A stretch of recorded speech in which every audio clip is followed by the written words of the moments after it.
fantastic crops, as you can see behind me.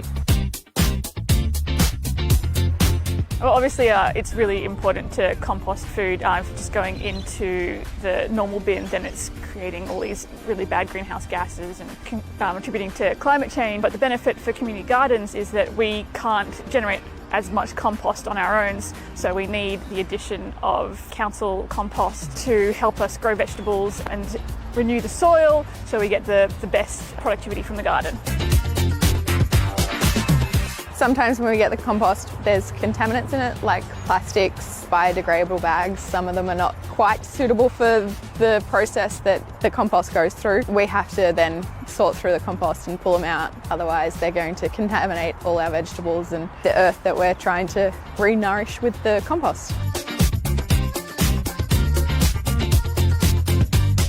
Messages go around on Facebook saying, hey, there's zucchini or cucumbers in the basket at Pentridge and they're gone in, half an hour later. So we just like to share it with the community because that's what it's about.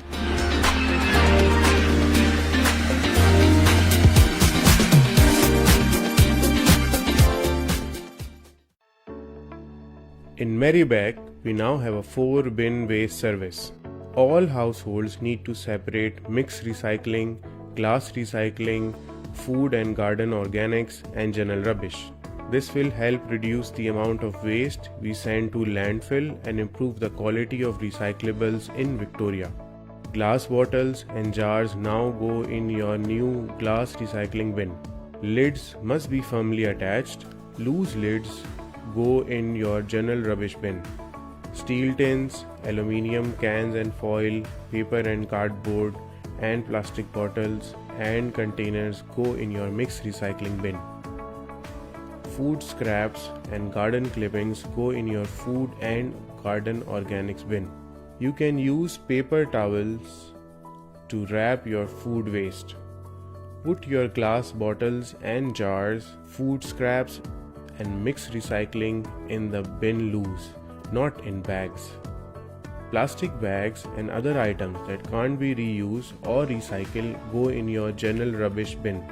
This includes kitty litter, animal droppings, old textiles and nappies. General rubbish should be bagged or wrapped. Update your recycling knowledge today. Learn what goes in each bin by visiting merri-bek.vic.gov.au/recycling-guide.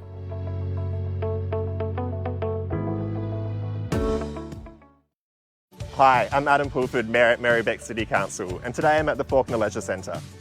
In April last year, we closed the doors here to make way for the first stage of a huge $36.8 million redevelopment.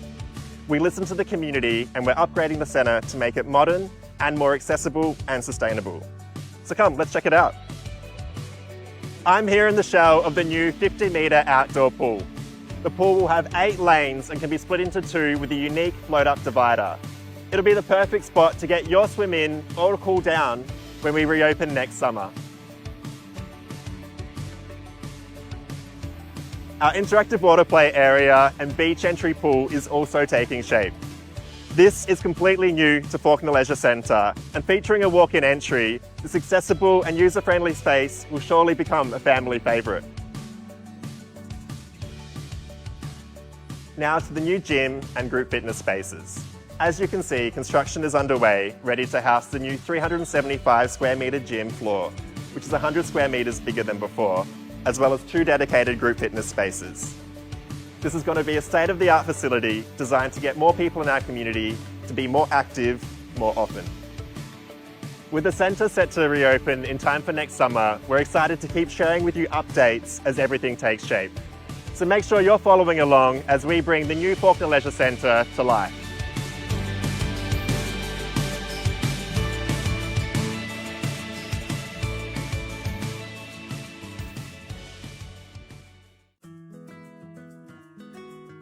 Why did we decide to go all electric?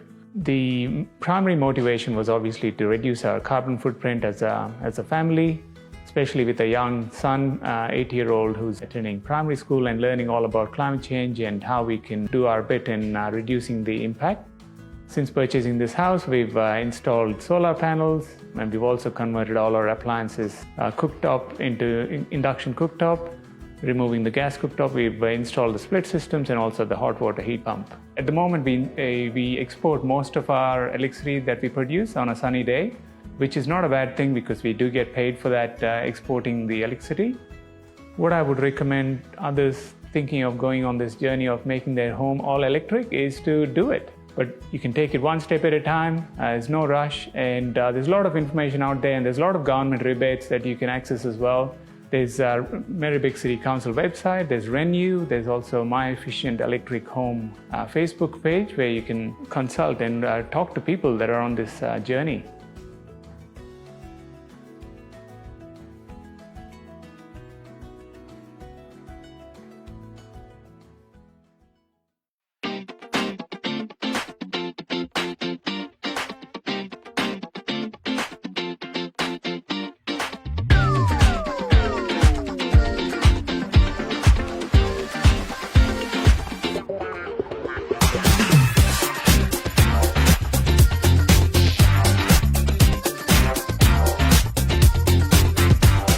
The compost that we receive from Merri-bek Council that's made from the waste from our green bins, the food and organics waste, is a fantastic resource. A lot of carbon, a lot of organic matter that goes to building up the soil here, combined with the compost that we make ourselves. You know, a really brilliant resource for the garden, and it produces fantastic crops, as you can see behind me. Well, obviously it's really important to compost food. If it's just going into the normal bin, then it's creating all these really bad greenhouse gases and contributing to climate change. But the benefit for community gardens is that we can't generate as much compost on our own, so we need the addition of council compost to help us grow vegetables and renew the soil so we get the best productivity from the garden. Sometimes when we get the compost, there's contaminants in it, like plastics, biodegradable bags. Some of them are not quite suitable for the process that the compost goes through. We have to then sort through the compost and pull them out, otherwise they're going to contaminate all our vegetables and the earth that we're trying to re-nourish with the compost. Messages go around on Facebook saying, hey, there's zucchini or cucumbers in the basket at Pentridge, and they're gone in, you know, half an hour later. So we just like to share it with the community because that's what it's about.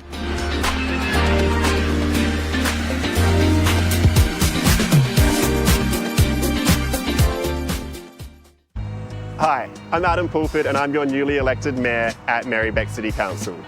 I was originally born in the Northern Territory, but since then I've made my home here in Merri-bek.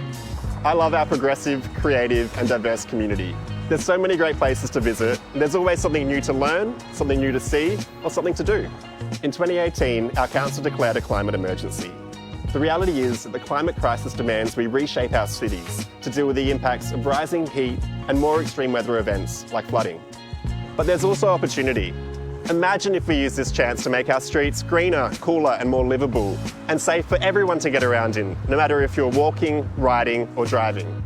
There's a lot of work for us to do together, and I'm really excited about the next 12 months. So please get in touch with your ideas, and I look forward to meeting you out in our community. Got it? Good.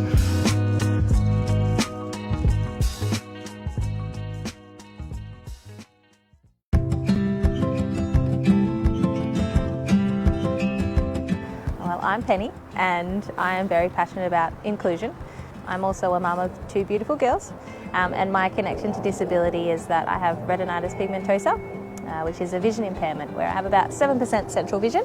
So with my disability, because I have such a small amount of central vision, I'm actually not allowed to drive, which does make it a bit more challenging. It means that, you know, to get around it takes a lot of organisation, especially with little kids, so lots of public transport, lots of walking, and you know, for the most part it's fine. It makes us a super organised family. I'd like people to know that, you know, I'm a person too, and that although I have disability and you may not be able to notice when you first meet me, there are some challenges that I do face, but it doesn't mean that I don't want to be involved just like everybody else in the community. You know, my disability doesn't make me who I am. I am me and I have a disability as well. I love playing sport. I live to play sport.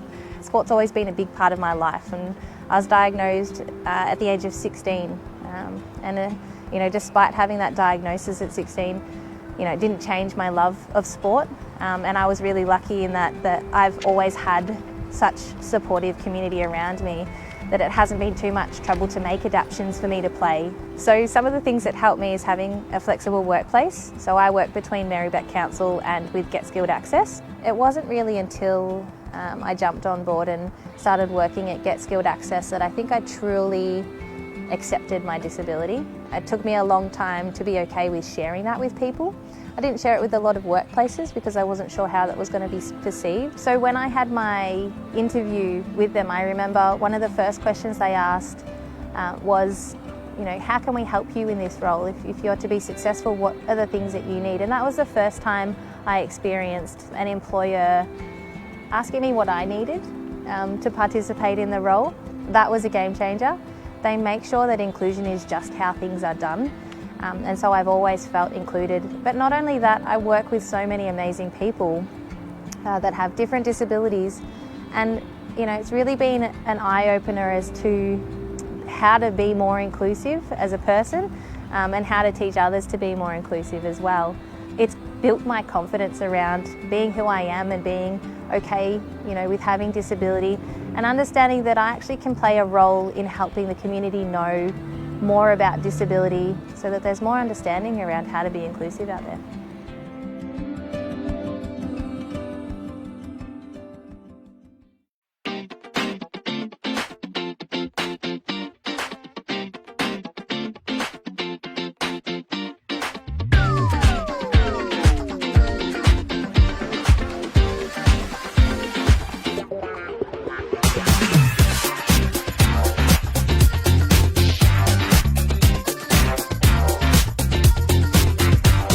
The compost that we receive from Merri-bek Council that's made from the waste from our green bins, the food and organics waste, is a fantastic resource. A lot of carbon, a lot of organic matter that goes to building up the soil here, combined with the compost that we make ourselves. A really brilliant resource for the garden, and it produces fantastic crops, as you can see behind me. Well, obviously it's really important to compost food. If it's just going into the normal bin, then it's creating all these really bad greenhouse gases and contributing to climate change. But the benefit for community gardens is that we can't generate as much compost on our own, so we need the addition of council compost to help us grow vegetables and renew the soil so we get the best productivity from the garden. Sometimes when we get the compost, there's contaminants in it, like plastics, biodegradable bags. Some of them are not quite suitable for the process that the compost goes through. We have to then... Good evening, councillors, members of the gallery, and to our viewers live streaming at home. Just checking you can hear me in the... Great. I'm Councillor Adam Pulford, and I am the Mayor of Merri-bek City Council and the chairperson of tonight's council meeting. It's my pleasure to welcome you to tonight's meeting. We're meeting on the lands of the Wurundjeri-Woiwurrung people, and we wish to acknowledge them as the traditional custodians of these lands and waterways and pay our respects to their elders past and present, as well as to all First Nations community members who significantly contribute to the life of our city. This council meeting is being recorded and web streamed live to council's website and Facebook. The recording will also be available as video on demand. Attendees are advised they will be recorded during the meeting.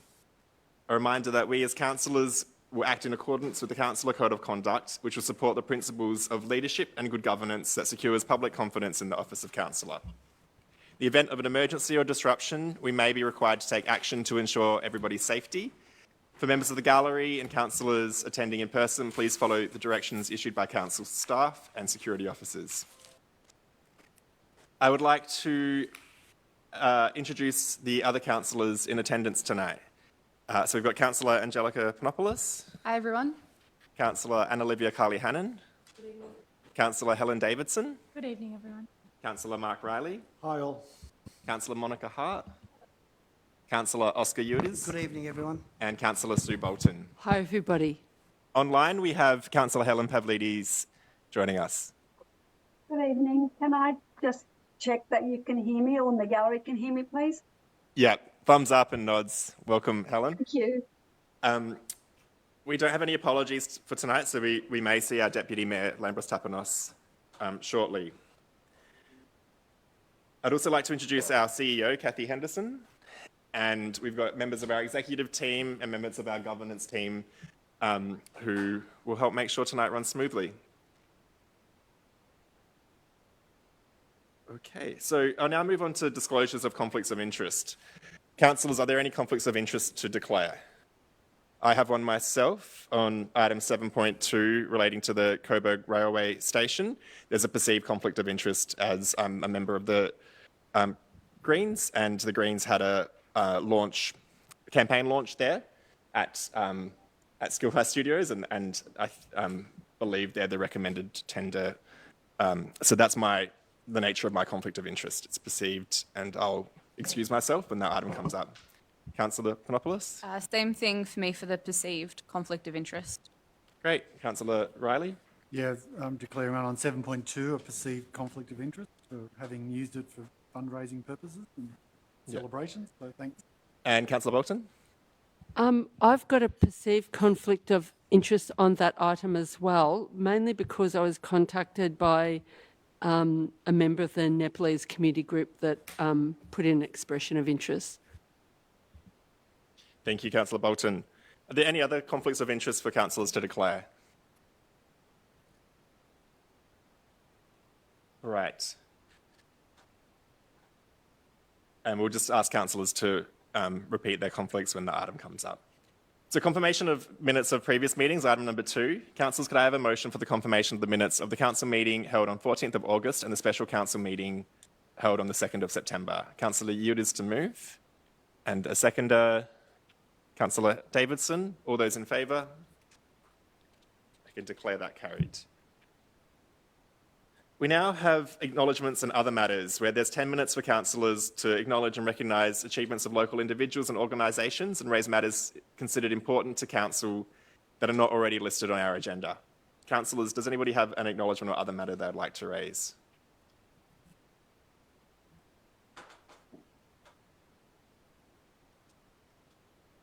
Nope. We'll move on to item number 4, petitions. We have no petitions listed in the agenda. Councillors, are there any petitions to table on behalf of residents?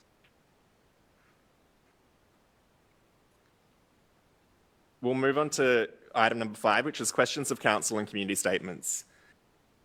The time provided for questions and statements is 30 minutes, and this time can only be extended by another 30 minutes by the resolution of council. If you don't have time to answer your question, it will be taken on notice and responded to in writing. Priority will be given to questions and statements that relate to matters on the agenda. If time allows, we can get to other questions. A maximum of 2 questions or statements in any combination is allowed per person, and questions or statements that relate to the agenda will be dealt with first. If you've registered to ask a question, when I invite you, you or your representative must state your name and suburb, and then ask your question with preamble or background for up to 3 minutes. If you've registered to make a statement, when I invite you, you or your representative must state your name and suburb and make your statement without taking longer than 3 minutes. A maximum of 3 questions will be heard on any one subject, and we'll proceed to the next topic. If time allows, we can return to the previous topic. I'll either answer the question on behalf of council or invite another councillor to answer. Alternatively, either the CEO or a member of the executive will respond. There'll be no response or discussion in relation to community statements.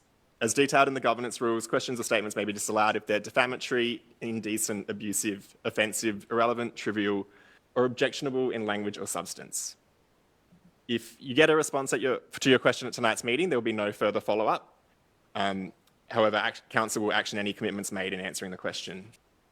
A total of 6 questions were submitted prior to the start of tonight's meeting. All submitters were invited to attend and ask their question. First up, on item 7.1, we have Tony Rosios. Tony.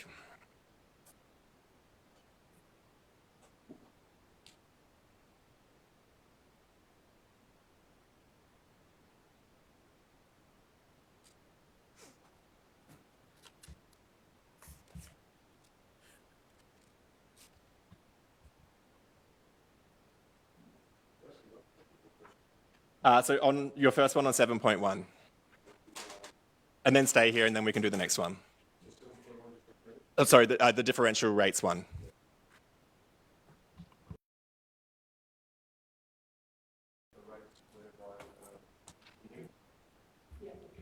Are we on? We're good? Yep. Okay, in relation to the rates where the agenda item is to raise the rates for investment properties, grave concerns about that, and I think we need to understand as a municipality how many properties within the municipality are investment owned, what's the median average of the price within the municipality, and what do we propose the new rates, the rates to be? Because being an investor, I would suggest, as with running a business, if your costs increase, you're going to pass those costs on. So my grave concern is that it's not really going to affect the price of houses. It's not going to introduce first home buyers into an area where the average, I believe, is circa 1 to 1.2 million. And I think continuing to add cost pressures is only going to have a negative effect. So your view on that, please. Thank you, Tony, for the question. So the report says that there's about 29% of our residential properties that are classified as second or subsequent residential properties, and the average value of those is about $750,000. But the report kind of details that there is a risk that increasing rates on investment properties may be passed on as rent increases. So the report recommends that council doesn't pursue the idea any further after the June report where that led to us examining it in the first place. So obviously council still has to make its decision, but the officer recommendation is for it not to be investigated any further. Good to see logic prevail. Thank you. So, sorry, Tony, do you want to just stay and ask your next question as well? Okay, the next question. Sorry, just before you do, welcome Deputy Mayor Lambros-Tapanos. Do you want to just say? Thank you, everyone. My apologies, I was stuck in traffic. No you didn't get a worries. speeding fine, did you? I don't drive, but Okay.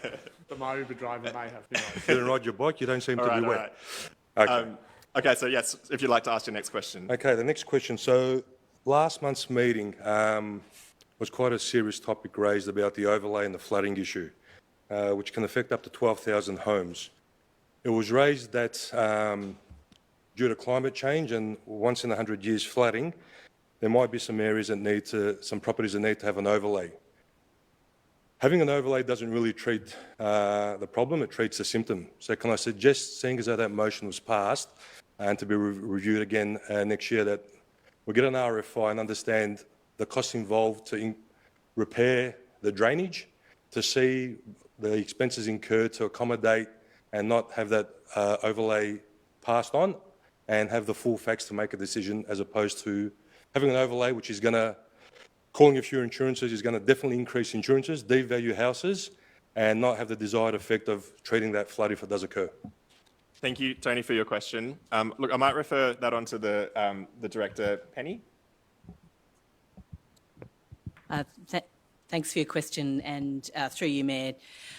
Look, Council's responsibility in relation to drainage, the standard we adhere to is called an annual exceedance probability of 20%. That means we're required to maintain drains to a 1 in 5 years flooding event, and we run extensive sort of stormwater planning, asset planning and annual investment to maintain drainage to that standard. We have a drainage asset management plan which does this, and each annual budget cycle you will see commitments to continue to maintain and upgrade drainage. Separately, in the planning scheme, in the planning space, Council has a responsibility to consider the impacts of the very infrequent stormwater events. So the overlay that came last month related to a 1 in 100 years event. And so that is typically managed through a special building overlay within the planning scheme. And that helps to make sure that houses are built in a way that helps to mitigate the risks of those very extreme and rare events. Now, it would be inconceivable and impractical to maintain drainage at the scale, at the massive scale, the size of the pipes, the cost of the infrastructure to put drainage in for those extreme 1 in 100 year events. And not only that, if we did put that in place here, there'd be nowhere for it to flow to when it got to the next municipality. So it's not actually practical for us to resolve it in that way. So this is really the way that drainage works between state and local government. So overland flow will always play a role when we cope with large storm events, and this can include flow along roadways and natural retention in open space as well. So they effectively act as part of the drainage system, even though they're not technically drains. So the problem can't be resolved. So I think the directors have highlighted kind of our... Yep. We also have a legal Multi-layer. responsibility to do this overlay. Yeah. But yeah, appreciate your questions, Tony. We might move on to the next question we've got from Amelia France. Do we have Amelia France with us? Amelia, I invite you to come up. Hey, mate. So, look, please just treat everybody with respect, and people are here to participate in their democracy.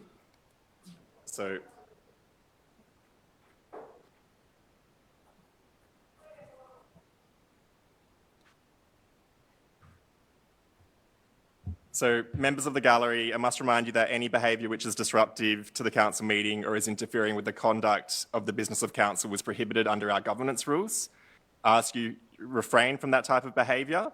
Failure to do so may result in you being asked to leave the meeting or the meeting being adjourned. Sorry, Amelia, go ahead with your question. Hi, thank you everyone for hearing my question. I'm Amelia, I live in Pascoe Vale. I'm really concerned about the rubbish that I've seen around the Pascoe Vale area. Some of the bigger items that I've seen recently are mattresses on the footpaths, in the parks, near the creeks. There's been styrofoam boxes on the roads and on the footpaths, shopping trolleys, shopping baskets, panels of rotting wood, couches on grass, bags of powder mix from building sites. I'm just wondering what else can council do to help us reduce the amount of rubbish that's in Pascoe Vale? Thanks, Amelia, for your question. And look, I might ask the Director of City Infrastructure, Anita, to respond. Thank you, Mayor, and through you, thank you, Amelia, for your question. Sorry, I think I'll just need to speak closer. So council does provide regular cleaning of shopping strips and council car parks. We do daily pickups of dumped rubbish. We have 2 patrol crews that do that. And we do react and respond to any dumped rubbish that's reported by members of the community, whether it's on our website or via Snap Scan Solve or over the phone. We report within a few days of those things. We remove it within a few days of them reporting it. Over the past 12 months, your observation about mattresses, unfortunately, we have also observed we've had 1,100 dumped mattresses in the past 12 months, so it is a big issue. Council has dealt with almost 10,500 reports of illegally dumped rubbish in that time as well. And over the past 7 years, we have had a significant increase in dumped rubbish. So council does encourage residents who receive a normal curbside waste service to use our booked hard waste collections. 2 collections a year are available for most of the items that you mentioned. Mm-hmm. We also have a paid service for people that might not normally get our curbside service but would like to book a hard waste collection, and that's a new offer that we have for people. Council has also recently launched a social media promotion of our booked hard waste program to try and encourage people to use that and reporting of illegally dumped rubbish. It's our ambition to see our illegally dumped rubbish figures reduced, not only in Pascoe Vale, but also through the whole municipality. And we do believe this is a real partnership between council and the community. So thank you for your question. I think it's very true. Thank you. Thanks, Amelia. Next up, we have Robert Rigoni, who's got a question.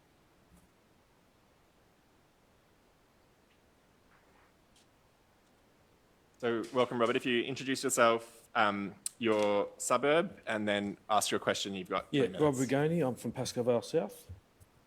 My question is, given the withdrawal of some of the councils last month in the New South Wales council elections, due to them not having a valid working with children's check police check, my question to you is, do all the Merri-bek councils, mayors, CEOs have a current valid working with children's check? If so, can we see proof of it? And if not, are they still able to serve, be employed by the council? Thank you. Thanks for your question, Rob. So I might refer the question on to our Director of Business Transformation, Sue. Through the Mayor, thank you, Robert, for your question.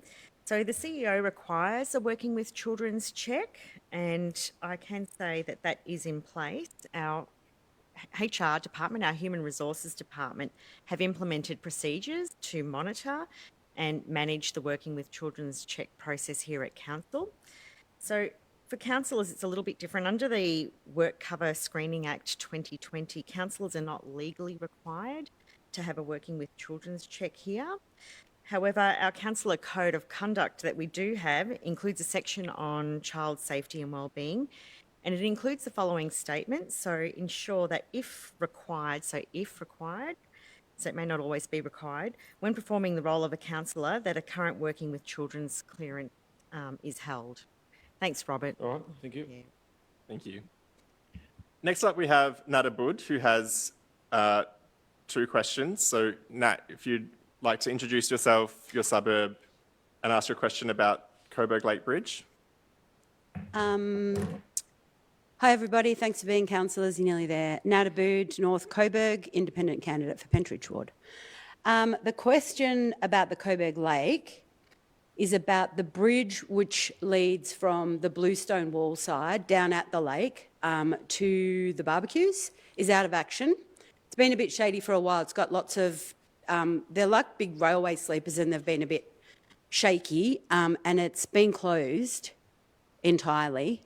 And the question is related to the fact that one of my neighbours, while I was out chatting to people the other day, told me that they'd spoken to someone who was staff down at the lake who said that there was no budget for it to be repaired, although it's been fenced off. And I'm concerned because it's kind of the flattest way to get to the barbecue. So if you park at Carr Street, and you can sort of walk a fairly flat way. It's long, but it's flat if you've got a pram or you've got wheels or whatever. So I just wanted to ask whether there is indeed a budget to get it fixed and what the timeline is, because at the moment some of us are locked out of that section of the park because there's the big hills otherwise. Thanks, Nat, for your question, and I'll ask the Director of City Infrastructure, Anita, to respond. Thanks, Mayor. Thank you, Nat. The pedestrian bridge that spans across the middle of the Coburg Lake was closed with temporary fencing recently due to some loose boards and loose bolts. And this was identified to our open space crews at the Coburg Lake by a resident who was concerned about those boards. Subsequent investigations have identified that there's a need for us to replace quite a few of the boards and for the securing of the railings. So our inspections haven't identified any issues with the underlying structural integrity of the bridge. So the bridge works do need to be undertaken by a contractor and they're scheduled to occur in the next month. And we'll update signage at the site to provide the community with information about this because clearly we haven't communicated that, so we will do that. Yeah, I think a month's good, thank you. Thanks, Nat, and thank you, Anita. Would you like to ask your next question? Sure. And apologies for how quickly I hit send, and thank you for clarifying that it's not the narrow bridge, it's the it's not the narrow street trial, it's the Barrow Street trial. My question is just related to an unresolved item that you've got in your governance report, which talks about the upcoming Barrow Street closure trial, which is happening over the school holidays. And I just wanted to ask what data the trial is looking to capture and whether the fact that there'll be no school drop-offs and pickups during that period has an impact on the timing of the trial, because I would suggest that you need the school traffic to get a true understanding of exactly what's happening at Barrow Street to be able to understand what I imagine you're looking for from the trial. Thanks, Nat. I think it's going to be a 12-month trial, so although it will start in the school holidays, we will get to see it and totally take your point. Of course, you need to be able to witness it with the school traffic. In terms of the question about what data we're going to collect, I might just refer that on to the Director of City Infrastructure. Yeah, thank you. The installation will happen over the school holidays, and that was the point of mentioning that in the Open Council Resolutions report, was just to update on when the installation would happen, and that is good to do during that time because then it is less disruptive to have our works happening at that time. But we'll have a whole 12 months to collect information, and traffic volume and speed data is collected prior to the trial at different points on Barrow Street and in the surrounding streets. And this will allow us to understand what impact the trial has had on the surrounding streets in terms of both speed and the number of vehicles using the street. And then that will help officers overall work out what the traffic impact has been during the trial, so that when we report back, we'll provide that data back to council. Great, thanks for your time. Thanks, Nat. We have a question from Daniel D from Pascoe Vale South.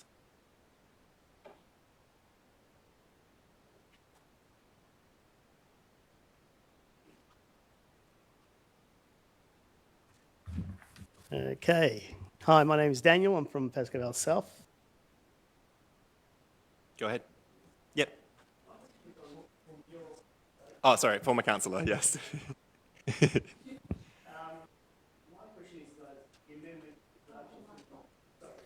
If you press, make sure it's pressed and said green. So try again. Yeah, if press it again, if it goes. Cool, it's green now. All good? Is that working? Yeah, great. Can you hear me? Okay. Yeah, thanks. Yeah, the amendment introduction to the open space strategy. What are the financial implications of doing that, and why have you implemented such a strategy? I'm not understanding why you're wanting to do that. What's the purpose of having 500 metres from people to go have an open space? What's the financial implications to us, and why are you doing that? Yeah, so we have an initiative called the Park Close to Home initiative, where we want everybody to be within walking distance of a park. And as our population grows and our city densifies, we need to make sure that people do have access to parks and open space for the connection to nature, for mental health benefits, for community connection. Also, parks and open spaces help cool our city. So I think it's, you can't hear me? You can't hear me? Great. So there's a lot of reasons why we want more open space, and one of the reasons we've updated the strategy, well, we always update strategies as they come for renewal, but this will be the kind of technical basis we have when we apply to the state government for our next round of open space contributions, and which is all right. Yeah. So essentially, we need to have a really good evidence. If we want to increase our open space contributions, so essentially the tax on developers that we get when land is subdivided, so that as our city densifies, we can buy more parks, or we can create more parks and open spaces. We need a really strong evidence base to prove to the state government why we need that extra bit of contributions through open space contributions. So that's one of the reasons. I think also, as a council, as we're growing, we need to just make sure we've got these plans on the table so that we can address some of the problems with increasing density and population growth. So there's a few reasons why we have it. In terms with the financial implications, I think it often ties to the open space contributions. So having a strong evidence base means we can potentially get more money from developers, which means we have more money to build new parks and open space in our community. So, yeah. You haven't answered the question how much it's going to cost for a start. But apart from that, I know you give it from the developer. Can I ask one question before I continue? You mind? Sorry, we don't usually... No, because you've taken more than 3 minutes, so now my time's run out. So if you don't mind, can I finish my statement? Daniel, look, maybe you've submitted I've got one two questions, and I'll finish. You use mental health and well-being to justify all these things, and it's a cliche to us, the ordinary resident down the street, because you're providing bike tracks for us to ride our bikes to the nearest park. That's more than 500 metres. I don't get on a bike to travel 500 metres. So, all right, Daniel, look, I appreciate taking your question from the floor. You haven't answered the question of finances. You're now making a speech. So. Two, no, I'm making a statement asking you to explain why you discourage us from exercising by riding our bikes to the nearest park that is not 500 metres, that won't cost you money, and you can utilise that funding that you want to get, which I understand why you're doing it, from the government to provide community housing instead of wasting money on things that people can exercise to go by bike to a park. Appreciate Why your don't question. you do that? Thank Second you. question. We'll now Hang move on. on. Second question, if you don't mind. No, Daniel, Second look, I question, think you've if I don't taken mind. far too many liberties. And it's So a complimentary. Sorry, do you we'll mind? move- It's a complimentary. we'll It's move not. on to It's item not a number negative. 6. It's a Daniel. positive. Daniel. I want to compliment you on your desire to communicate better with the ethnic community. Something that I think is very important, because by doing that, a lot Daniel, of ethnic look, people don't have the ability to understand what you guys are doing here tonight, and they need to be consulted and encouraged to be participants. By your expression to do that, you've encouraged me to understand that at least that part of this council is very good. That's Great. what I want to. Is that okay? Thank you, Daniel. All right. All right. Well, now that brings us to the end of our questions and statements. So move on to item number 6. We have an item to be tabled under the Local Government Act 2020. So this item involves the tabling of an arbiter's determination and statement of reasons as required by the Local Government Act 2020. Since this item is only for tabling and recording in the minutes, we will now move on to our council reports.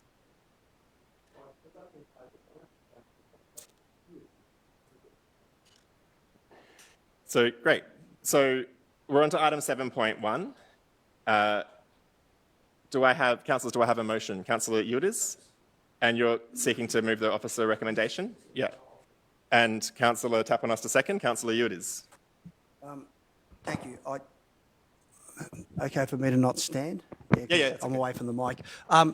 Look, we've had some interesting motions over the last 4 years, if not the last 16 years since I've been on this council, but this one was probably a half-baked, not well thought out motion. It did create national headlines where people were questioning why any council would consider such an initiative, which really has cost our ratepayers, in my estimate, probably close to $5,000 to even bring this to council to discuss this evening.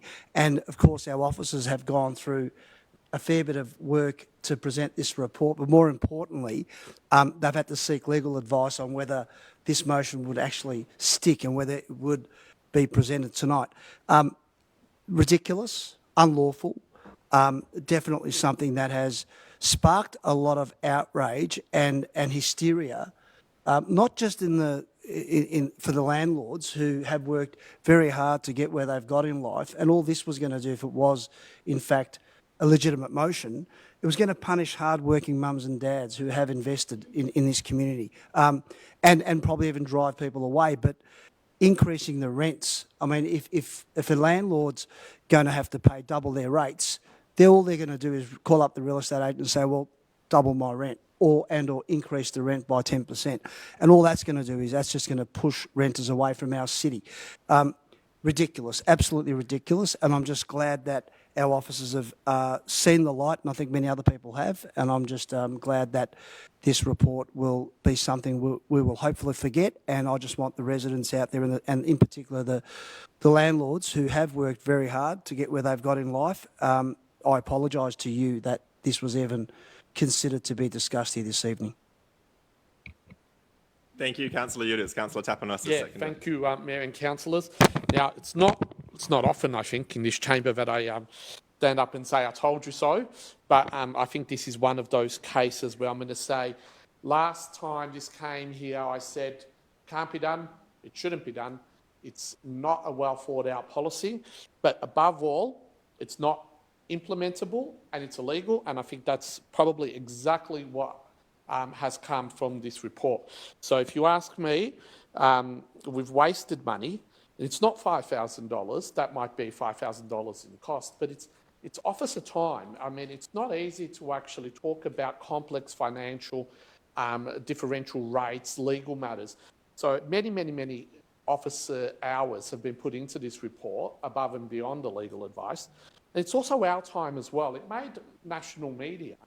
The amount of phone calls I have had to receive and emails about this issue, of which I answered all of them by saying, look, I don't think it's possible. I'm pretty sure it's illegal. And I'm just disappointed, I guess. I'm really disappointed that this was able to get up in the first place. But this idea that I'm not even sure what its objective was, has taken up so much time and effort of this council. I'll talk a little bit to that objective, which I'm unsure of. I mean, charging people doubling rates and creating two categories of rates, apart from being so divisive in the community, will not have decreased, will not have halved other people's rates. And I don't think it would have actually done anything for housing affordability. Because what would have just happened was people would have passed that on. Landlords would have passed that on.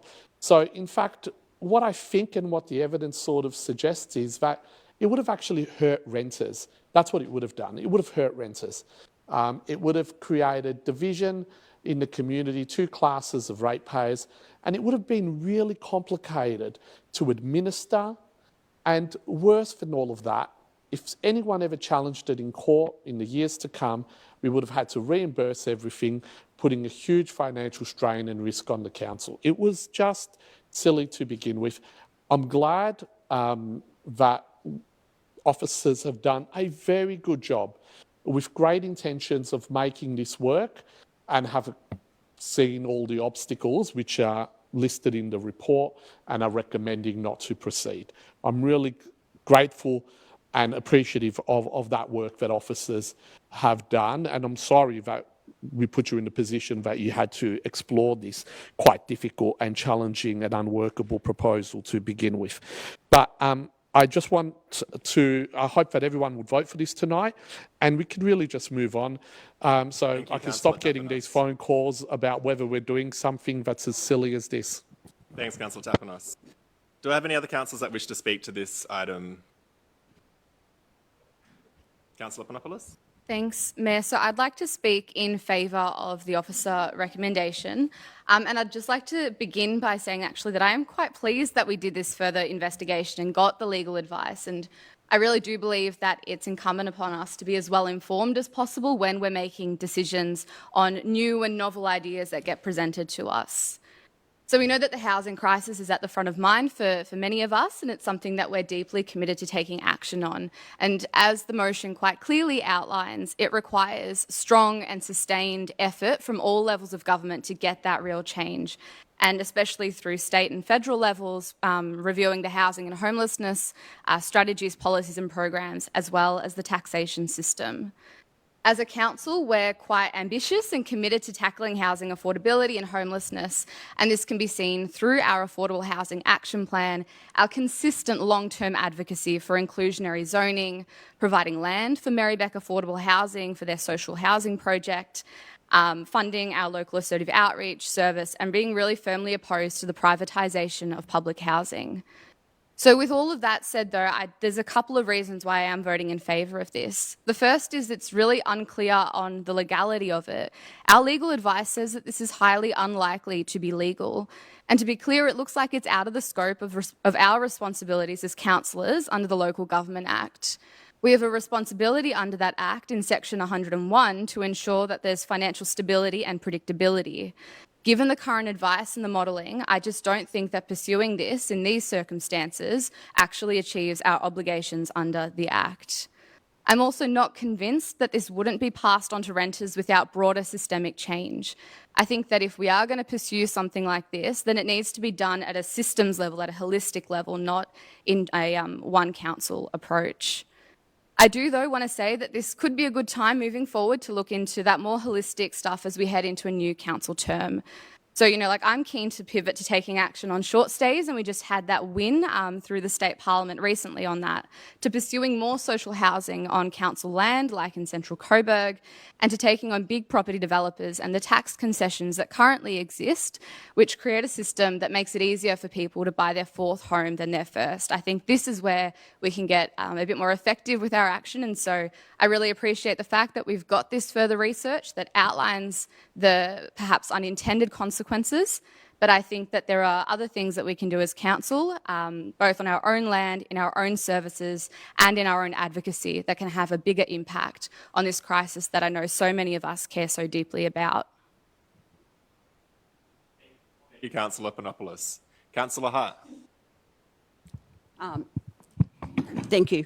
I was a councillor who voted for the resolution, but with a fair bit of equivocation, and my motivation was really to be able to hear a report back, because for me it was like listening to probably a kite flying with a lot of speculative ideas, but it wasn't well anchored into anything, and that disturbed me. And I was kind of thinking, how was this executed? How did the maths up here, the maths add up? And people seemed to think it was, those who floated the idea seemed to think it was going to be workable to some extent. But I guess the point I wanted to make tonight, and I agree with the officer's report, but fundamentally, trying to fix a housing crisis which has been caused by the market and been caused by successive governments by tinkering with the market is an irony in itself. And that's what struck me, that you're trying to remedy something, and that's where you come undone, because the fundamental problem, and I think the officer's report stresses the need for federal government, state government, massive intervention, and the role of councils, how they fit into that perspective. And so I think that's what concerned me most, the irony of the tinkering with the market. And it's such a volatile, I mean, it was resting on a hell of a lot of assumptions about the fact that you could increase the tax and it wouldn't be passed on, or what the behaviour of landlords would be. And our rentals are still going up at the moment.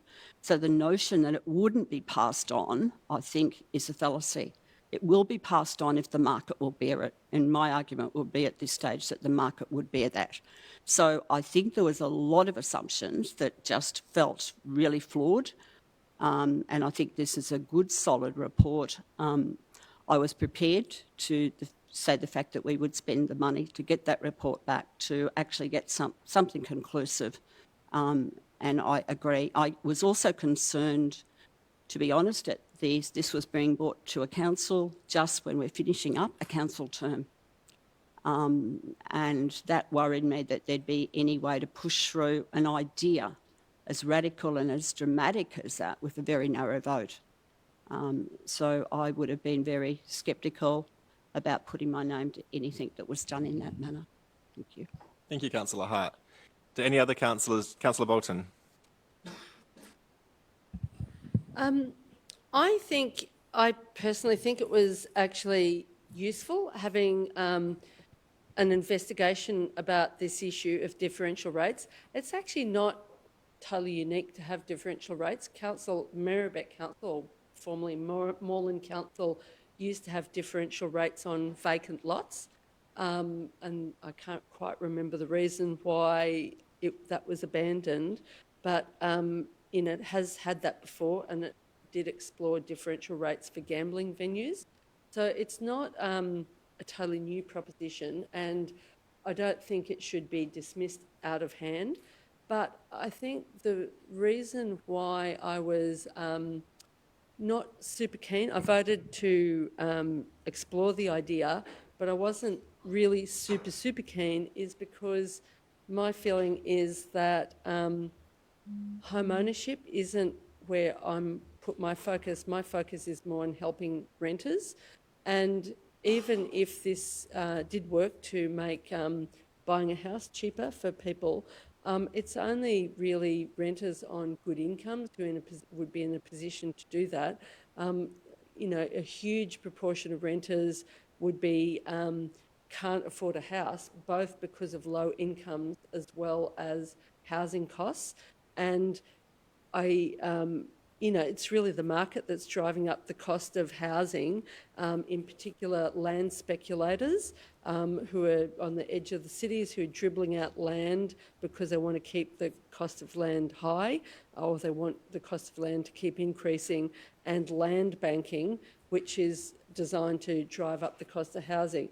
So the only really guaranteed way of guaranteeing affordable housing is public housing, where you can keep rents down And that's where my focus is. My focus is trying to look for ways of helping renters rather than home buyers, owner-occupiers. I understand that there are issues in terms of people not being able to afford to buy a place, but I think really the focus, really, if there was a way of exploring differential rates to assist renters, I'd be all for it. But I'm not really interested in using something like differential rates to try and just make it easier to buy a house. I think that's really not where our focus should be. There's been a massive jump in the number of people on the housing waiting list in the last month or two. So there's a huge need in society, and so that's why I'm not really in favour. I wasn't never really in favour of this proposal, but I think it was worth exploring, and I think the work could contribute to other projects in the future, the investigative work for this. Thank you, Councillor Bolton. Do any other councillors wish to speak to this item? I might just add a few thoughts. I agree with a lot of what Councillors Panopoulos and Bolton have said. I think maybe, and also what Councillor Hart said in terms of making a big decision like this at the end of a council term. I think in the new council term, the new council may want to look at its rating system more broadly. One of the issues that this report has made clear to me is that with our current rating system, if we tweak it like was being proposed, we'd actually see a rates cut or a tax cut for people with commercial and industrial land, which would essentially be a rates cut for businesses like Coles. So I'd be a bit concerned. I'm a bit concerned by that. And I think, you know, yeah, the new council next term may choose to look at rates at a kind of broader level rather than kind of zeroing on one very specific thing that could have these unintended consequences that the report's highlighted. You know, that's all I would like to add. Anyone else want to speak to this item? We might move to a vote. All those in favour? All right. All those against? Any abstentions? Okay, all right, so I declare that carried. We'll move on to item 7.2. Okay, sure, sorry, we'll just do a division on that. Should have done that at the start, sorry. Yeah, all in favour? Yeah, Councillor Panopoulos, Councillor Carly-Hannon, Councillor Davis and Councillor Tapanos, Councillor Pavlidis, Councillor Pulford, Councillor Riley, Councillor Hart and Councillor Yudis. All those against? Nobody? Any abstentions? Councillor Bolton. Okay. So we'll move on to item 7.2. Now, a number of councillors indicated they have a conflict of interest in this. So, Councillor Riley? Yes, I have a conflict of interest, or a perceived conflict of interest. I'll just declare that, thank you. Me too, as a Councillor perceived Panopoulos? one. Yeah. Yep. I also have a perceived conflict of interest, given the reasons I explained at the start of the meeting. And Councillor Bolton? I have a perceived conflict of interest because I was contacted by one of the representatives of the groups that applied for expression of interest, although they weren't the winning party or proposed winning party. All right, so those councillors with the conflict of interest were going to excuse themselves, and the Deputy Mayor will assume the role as Chair.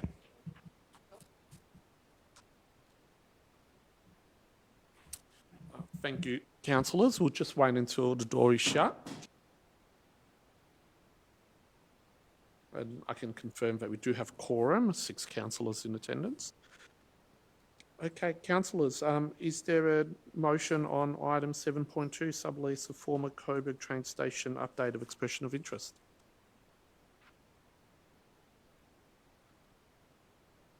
Okay, Councillor Carly-Hannon and a seconder. Councillor Davidson. Councillor Carly-Hannon. I'm just happy to move the officer recommendation. Thank you, Mayor. Deputy Mayor. Thank you, Councillor. Councillor Davidson. Yeah, thank you. Just to add a little bit to that,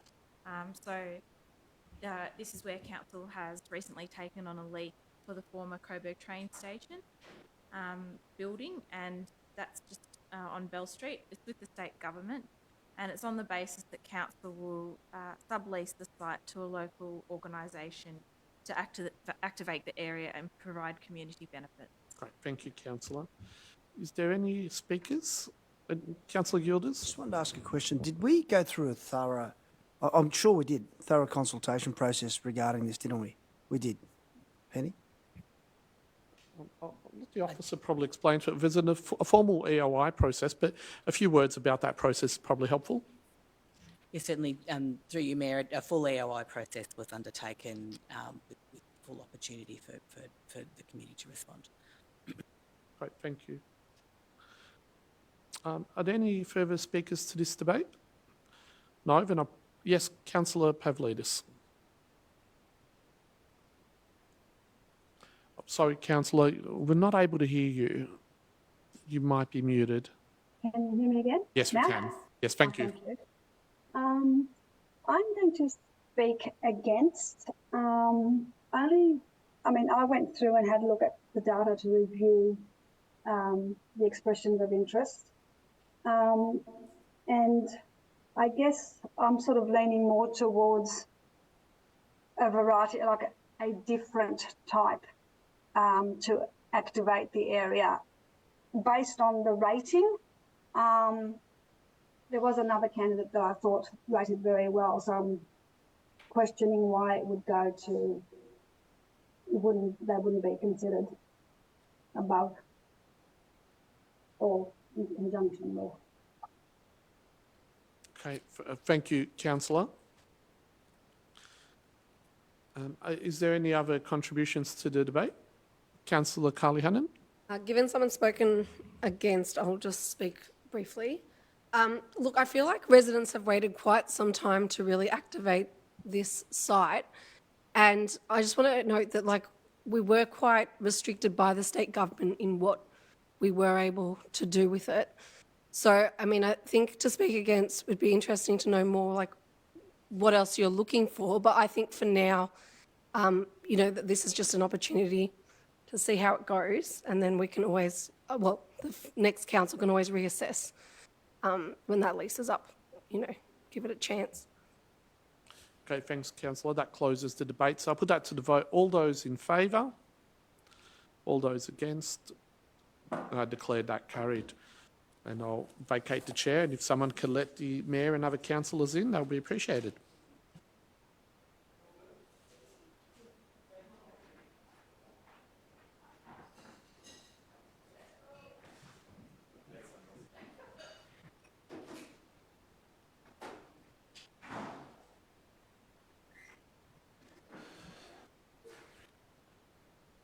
We'll now move on to item 7.3, which is the proposed sale of land of 10 Murrell Street in Glenroy. Do I have a motion? Yes.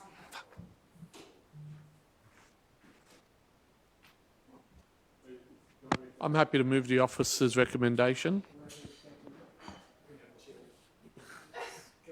Sorry, so... I'm happy to move the officer's recommendation. Okay, so do we have a seconder for that? Councillor Yildiz. So we're on item 7.3, the proposed sale of land 10 Murrell Street, Glenroy. So Councillor Tapanos is moving the officer recommendation. Councillor Yildiz is seconding. Councillor Tapanos. Yeah, this parcel of land was earmarked for sale and surplus land as part of the Glenroy Hub project. So now we're actioning sort of the financial sort of scheme, I guess, that paid for the Glenroy Hub, and the Glenroy Hub also meant that basically a lot of this land is surplus to requirements. So I'm happy to move the officer's recommendation. Thanks, Councillor Tapanos. Councillor Yildiz. Just very quickly, I want people to know that if we do sell this land, we're not putting the money into our bank account. That money is actually going, the sale of the proceeds will be allocated to significant projects, project reserves, and for the delivery of future major community infrastructure projects. So the sale, the money goes straight back into the community through those infrastructure projects. Thank you, Councillor Yildiz. Do any other councillors wish to speak to this item? Councillor Bolton. I'd like to speak against the officer's recommendation and foreshadow an alternative motion. And the alternative motion is that 10 Murrell Street be retained by council in council ownership while the council investigates alternative uses for the site, including potential uses such as being used for the distribution of emergency relief, crisis housing or social housing, or a Glenroy men's shed. And the reason I'm putting this forward is because there is a real crisis of groups looking for venues at the moment, community groups, non-profit groups. I know the Glenroy men's shed has been struggling with a multi-purpose room at the Glenroy Neighbourhood House and is desperate for a permanent site. The whole men's shed movement arose out of suicide prevention amongst men, especially men in retirement. We know that there are two food relief or material relief organisations that receive zero government funding of any kind, but are relied on by funded services and others to provide emergency relief, who are desperate for a permanent venue for distribution of relief, and then there's also housing needs.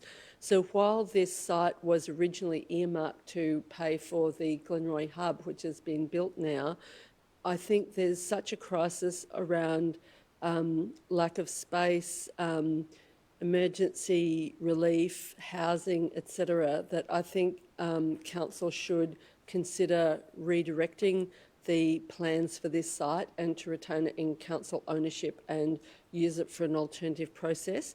Anyway, if people vote down the proposal to sell the land, then I'll explain the rest of the motion. Thank you, Councillor Bolton. Do any other councillors wish to speak to this item? Councillor Hart? Do you want to put your mic on? Sorry. Great. I understand that this was a commitment for the sale of the property, and we have just sold the previous library. But it does concern me with the ongoing sale of council assets. I think we do have need to look for what space we have, need to have a closer look at what our community demands will be for that space. So I would like us to see us retain that land, to be able to look at what community need may be in a closer way. How do we look at that for housing? It does not necessarily have to be. I know we've just gone through a very long kind of tortured process around affordable, which became social housing, getting that established. But there are many other ways we can also contribute. One of the incredible demands is around crisis housing. We already accommodate a lot of people in hotels in Merri-bek, substandard, really kind of precarious places that people are entering for crisis accommodation. And we do have land that we could think about, for instance, partnering with the state government around perhaps not affordable housing, but even crisis accommodation. So I would like to think that we could begin to think about some of those discussions as options. Understanding the need was considered different when we were considering the hub, but I would vote against this, and I would support the foreshadowed motion. Thank you, Councillor Hart. Do any other Councillor Kylie Hannon? I'll be speaking in favour of the officer recommendation. So I feel like it's so easy for us to always say that any piece of land within Merri-bek could be this, that, or something else, and there'll be never a reason why you can't think of something you'd like to do with the site. But the more and more I think about, council's budget and our priorities and being strategic, it really comes back to the fact that we've done some really big projects in recent years, and we still continue to do them, but we need to finance those. And when we make a decision early on about some of the ways that we're going to finance them, we really need to follow through with that. We also have to think about that whatever assets we have to maintain. And so when we have residents come to us and complain about the state of some of our assets and challenges that we're facing with our budget, we have to think about, well, what's our primary purpose as a council, and are we acting in accordance with that and making the best decisions? And that's why something like our Park Close to Home strategy is really good because we have these tools, these measurements and data to actually say, well, this is what we're doing with it. Our affordable housing strategy, we've come up with land that we deem appropriate and that we've chosen the right sizes of that land. So a site like this is quite small, and I wouldn't say it's surplus to our needs, but I would say that we can't consider just keeping every single site that we own. Thank you. Thank you, Councillor Carly Hannon. Do any other councillors wish to speak to this item? Councillor Davidson. Yeah, thank you. And just further to what Councillor Carly Hannon has said, I think we've got very strong data collected by council in relation to the impact that retaining this land would have on council and our budget. And as part of being a councillor, we also need to be financially responsible. We've got strong modelling and growth and capital works programs that we pursue. And as part of that, sometimes there are assets that will need to be sold. We cannot simply retain assets into the future and keep acquiring them. We also have to invest in other capital works programs. The report says that the financial implications ongoing would impact council's strong financial sustainability long term should we not sell this piece of land. So on that basis, and being a financially responsible for this council, I would say that it's necessary for this land to be sold. Thank you, Councillor Davidson. Any other councillors wish to speak? Councillor Riley. Yeah, thanks, Mayor. Yeah, thanks, councillors, for the contribution. I think this is, I really are hearing a lot of the arguments for selling this land and using it for the purposes of investing in our other capital. And I'm very much in favour of us doing that where possible, but I am at this point sort of on the balance of having to think that it's probably worth pausing and just checking what other services, priorities we might have. I do think it should be linked in with the council plan, the new council plan, and it probably should be considered in the light of that. So it's going to take some time, in my view, if it was to be done that way, that would actually go through that process, because I don't think we should be spending it on a lot of these services or creating new services the councils are going to provide just out of thin air, because we don't have the money to do it. We don't have the recurrent budget. So that's one of the top constraints. The other one is that many of these services that are being flagged in the foreshadowed motion are things the state government should be providing or the federal government. And why should it always be local government? So that's the other caveat I have. But with all those caveats, I'm still happy to consider foreshadowed motion on the basis that there might be some other things that we haven't thought about, maybe a bit more deep diving. So yeah, I'm leaning towards that. It's a bit of a toss-up. I'm really hearing the need to invest in capital because the cost of capital is rising and the cost of investments and building new capital has gone up 20 to 30% since COVID. So it's a real pressure on us. Thank you, Councillor Riley. Okay, do we have any other councillors that wish to speak to this item? Yeah, so Councillor Tapanos with his right of reply. Thank you. And I've listened to the speeches so far. I just wanted to say that this council and the one before it, or rather this council over a number of years, has purchased a lot more than what it has sold, significant more. We've actually increased council's land holdings over the last 10 years or so. And we need to sell to purchase more sometimes, and we need to work out what is the best fit. So just a little bit about, I agree with Councillor Riley, these proposals that have been proposed here, they're not serious proposals. They're not on the table. We don't have an offer from the state government for an emergency housing facility here, and it probably wouldn't work here. And I don't think we need to investigate it any further because officers do the due diligence. So when we put this on sale, we went through a thorough investigation of whether there was any use from council, and the answer was no. And we do that every time before we put something for sale. So the due diligence has been done. But I just wanted to talk a little bit about the process. because we've delivered some big infrastructure projects, and the Glenroy Community Hub is a fantastic project, and the Faulkner Pools is a fantastic project, and of course the Balam Arts Centre in Brunswick is a fantastic project. Now we fund those by carefully planning over many years. We raise money through the reserve, but what we also do is we sell surplus land, and for years we sold surplus land in Brunswick and in other parts of the city to finance the to finance the Glenroy the Glenroy Community Hub. And we've earmarked that this old kindergarten site, which moved to the Glenroy Community Hub, this old site would be surplus and can be sold and go to the next project. So I want to talk about the opportunity cost. The opportunity cost is the Coburg Library, which needs renewal.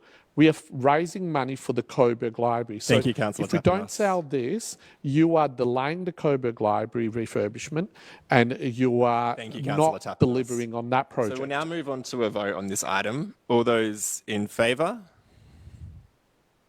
I'm going to call a division. So we've got Councillor Carly Hannan, Councillor Davidson, Councillor Pavlidis, Councillor Tapanos and Councillor Yutas in favour. All those against? Councillor Panopoulos, Councillor Pulford, Councillor Riley, Councillor Hart and Councillor Bolton. So that's a tie. So I'm going to use my casting vote to vote against this. So that motion has failed. We now, there was a foreshadowed motion by Councillor Bolton. Councillor Bolton, if you'd like to move your foreshadowed motion.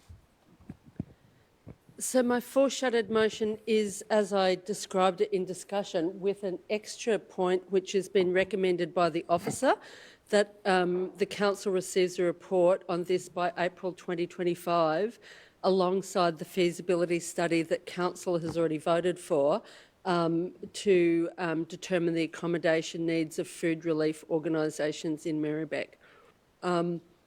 So if I get a second, I can talk a little bit more. Yeah, I'm happy to second that, Councillor Dalton. Okay.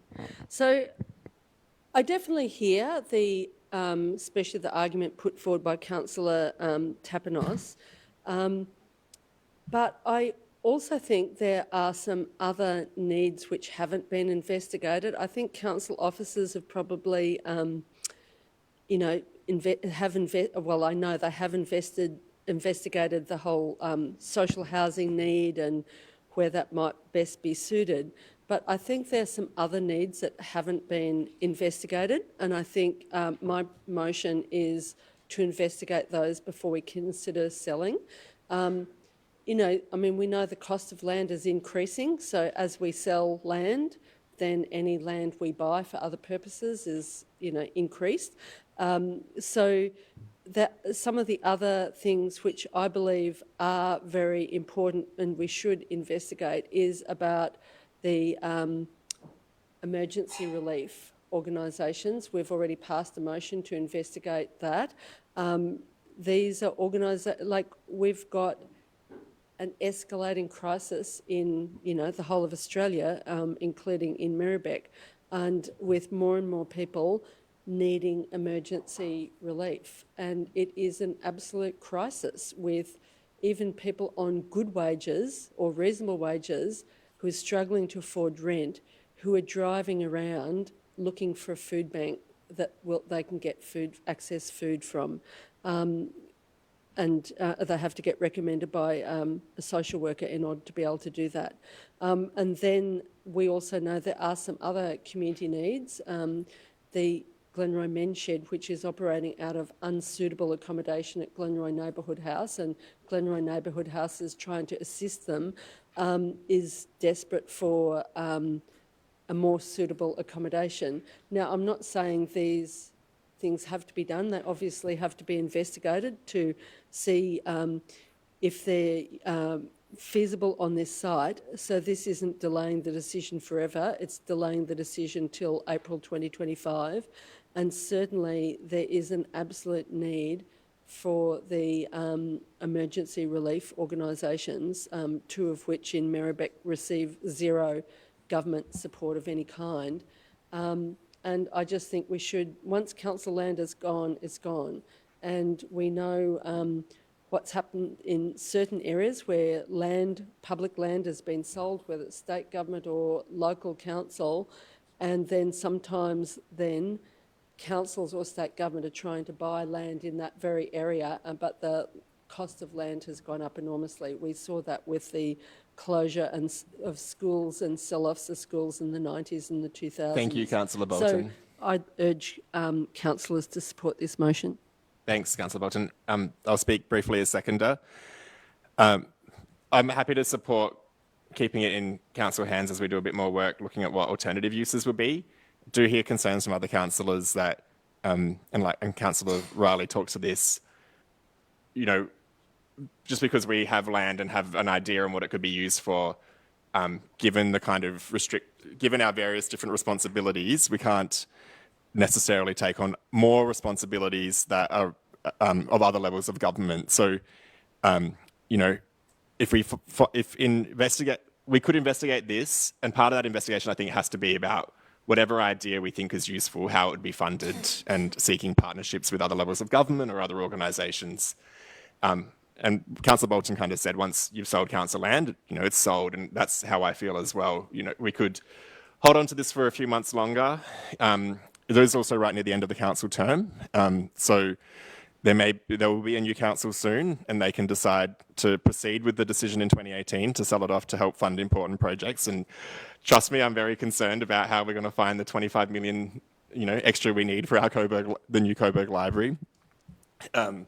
So, these are all live considerations, but I don't think it harms us to keep this land in our hands for a little bit longer while we do a bit more scoping work. It may very well be sold by the next council. We'll see. Any other councillors wish to speak to this motion? Councillor Hart? Yeah, just briefly. And I do hear all the arguments and appreciate them. But I think likewise, I do take on board Councillor Riley's point about being able, I think we need to have somewhere, maybe with this new council, a way to actually get an understanding of what our needs are going to be, so that we do have some way to think about what our needs are going to be and what we need to look at in order to meet that, so that and maybe the officers have some of that already, but I think it gives us a way to make those clear, kind of balanced decisions that also satisfy the community, so that community need can be identified, and from there we can look at what our strategies is. So I think that to be able to delay this a little bit to do that is probably worthwhile, and that's basically what I'm arguing for.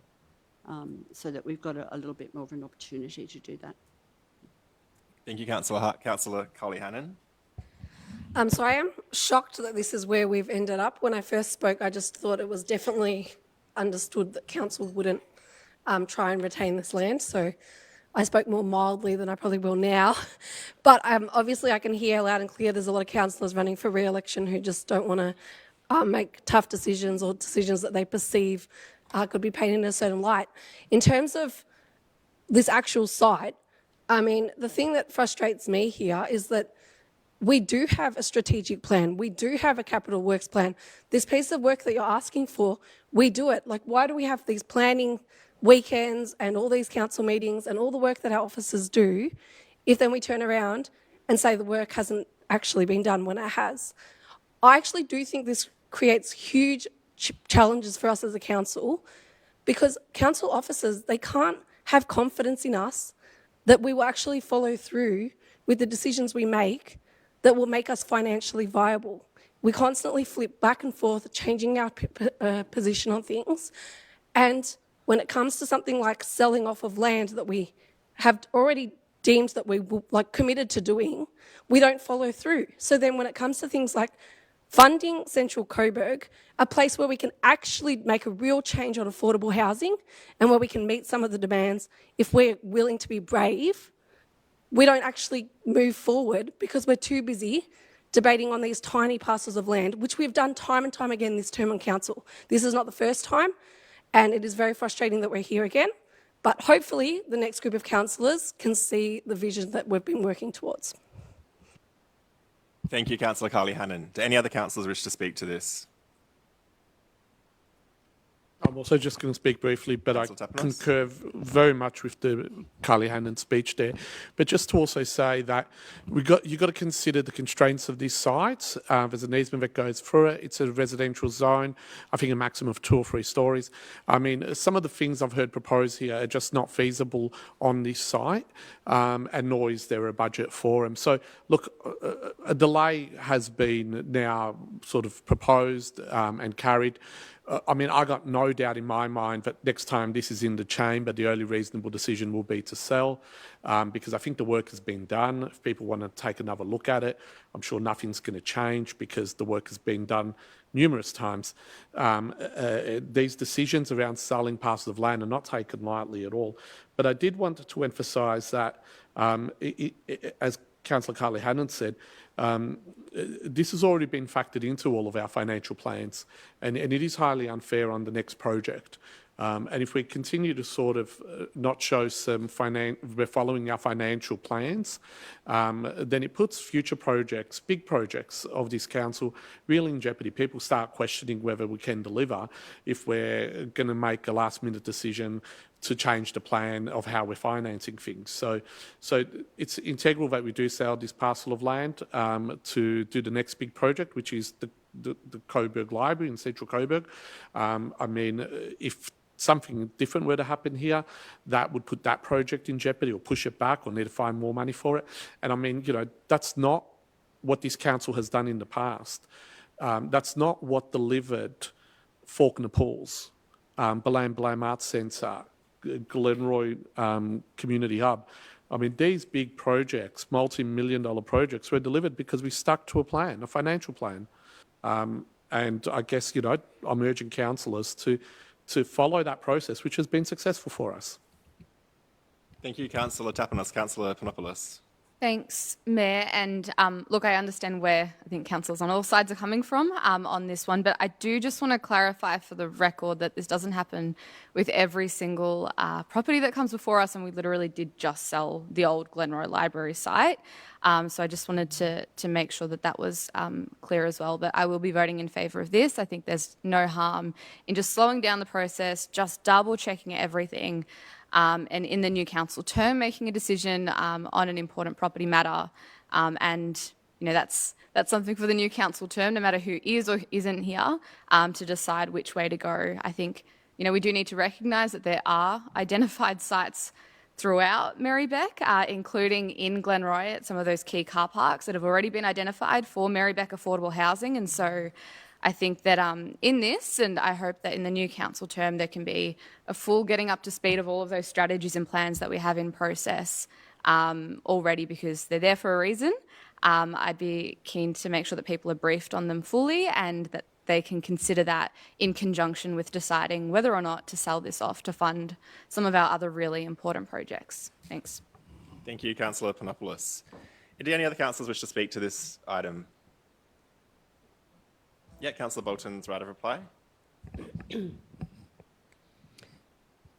Okay, yes, of course, strategic visions, etc., all of that is very important.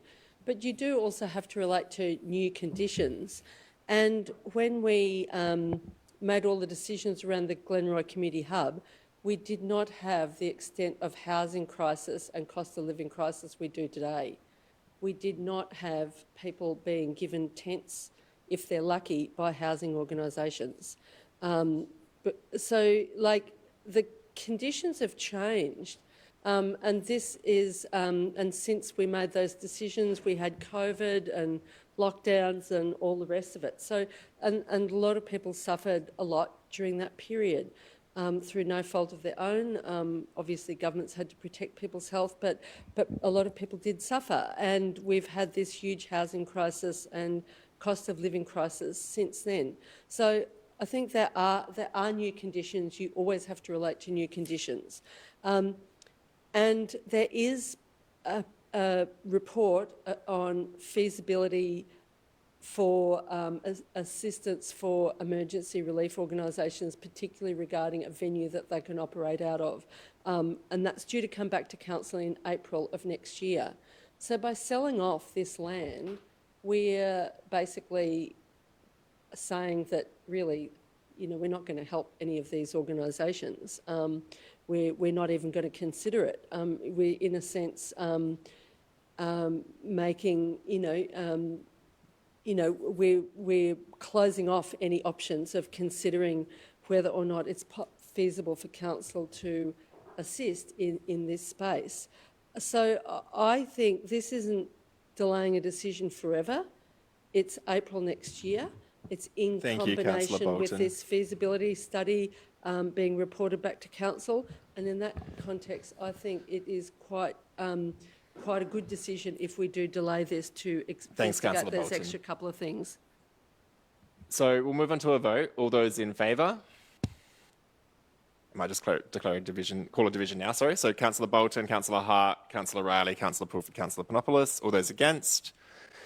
Councillor Yildiz, Councillor Carly-Hannon, Councillor Davidson, Councillor Tapanos and Councillor Pavlidis. That is 5-4, 5 against. I'll use my casting vote to vote for this. So this passes. I can declare that carried. Move on to item 7.4, construction management and enforcement. Councillor Bolton. I'd like to move this, but with an amendment to point 2, if that could come up on the screen. So the amendment to point 2 is that council receives a report from council officers on the progress of improving compliance and management of work sites in Merri-bek, including works in the road reserve, those words weren't in there before, by June 2025. So if I've got is there a seconder for that? I'll explain why I've moved those extra words.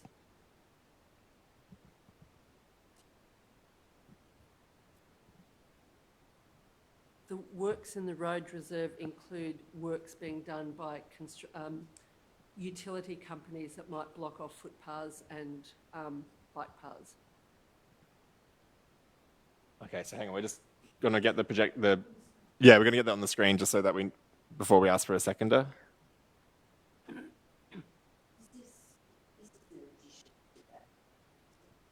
I don't know. Replacement point. Do you want me to resend the point? It might, yeah. So, officers, do you have the amendment? No.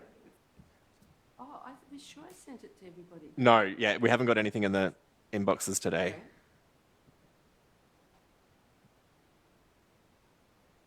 Come up on my thing.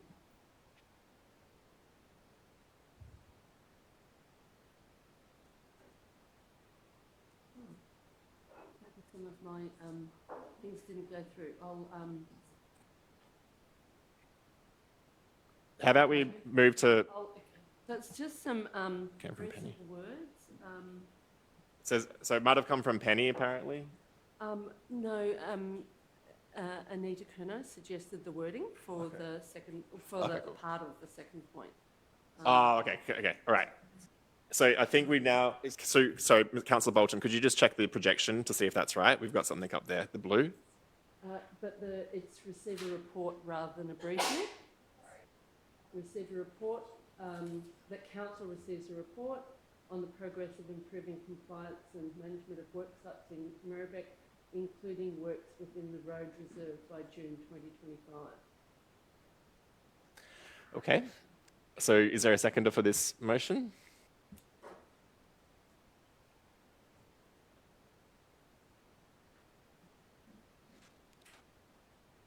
If there's no seconder... So Councillor Hart, are you hoping to second? Yeah, okay. So Councillor Hart to second, Councillor Bolton. I'm not sure if this report from the council officers is in response to a resident coming to a council meeting a couple of meetings ago who was talking about the large number of footpaths and bike paths or bike lanes on roads that he sees blocked by construction companies and utility companies without permits, which is the reason why he refused to let his children ride bikes to school because it pushes them straight out onto the traffic on busy roads, etc. And I believe there was some work in response to that his comments at the council meeting and my attempt to move a notice of motion around this very issue, because it is probably a safety issue which could be easily assisted. Apparently, a lot of companies just do not have permits and so forth.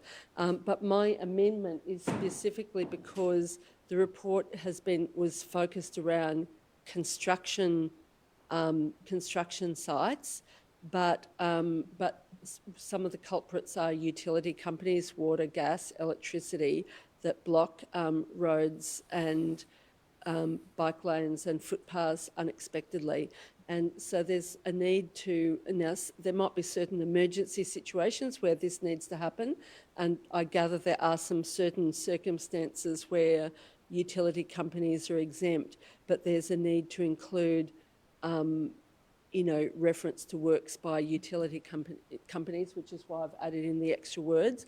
And the reason for me proposing that there be a report to council is so that the community can have some, can peruse and see if what council is doing is adequate. I don't think it's enough just to be presented to a behind closed doors council briefing. I think it needs to be, all of these things need to be in the public so people can see if the council is doing sorts of things they want the council to be doing or not. Thanks. Thank you, Councillor Bolton. Councillor Hart, a seconder? Yeah, just briefly, because I think it's pretty self-explanatory. I remember that the meeting where a member of the community raised these concerns and issues, and this is a result of that. I think the additions that Councillor Bolton has made in making this a report back to council rather than a briefing is a way to be inclusive to community in that process and accountable. And the issue of including it to the road reserve is obviously to include utilities, and it's just to widen the scope of that. So I understand and support her reasons for doing that. So it's I think it's a little bit of a shift with what the original intent was, but I think the ability to report back, given that it started as these issues started its origin with a question here at council, I'd support that. Thank you. Thanks, Councillor Hart. Do any other councillors wish to speak to this item? I'll just chime in and say, happy to support this alternative, but just it's important for community members to note that the report next year might not be able to have that much further detail than what is in this current report. And that's because when it's relating to enforcement matters, we can't really, that's confidential information when council's, issuing infringements and enforcement orders. So originally, I considered whether this should be a report. I was convinced that a report wouldn't include that much more detail, but I understand that there is want from community members and community groups to have this on the public record. So yeah, happy to support the amendment, but just with the caveat that it might not be that much more illuminating than what's currently here. And I think community members should know that, just so that they're not expecting something really big next year and disappointed when it's not able to do that. But yeah, happy to support this. Great. Any other councillors wish to speak to this item? We'll move on to a vote. All those in favour? I can declare that carried unanimously. On to item... Oh, you're seeking...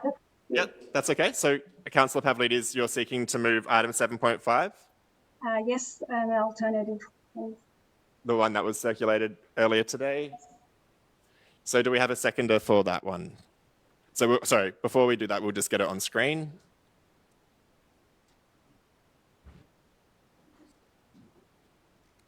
Sorry, Councillor Pavlidis, do you know what time that email was sent around? Oh, Oh, hang on, I think I found it. one, I think, based on mine. Yeah, so Penny sent it at 5:51 p.m. Mm-hmm.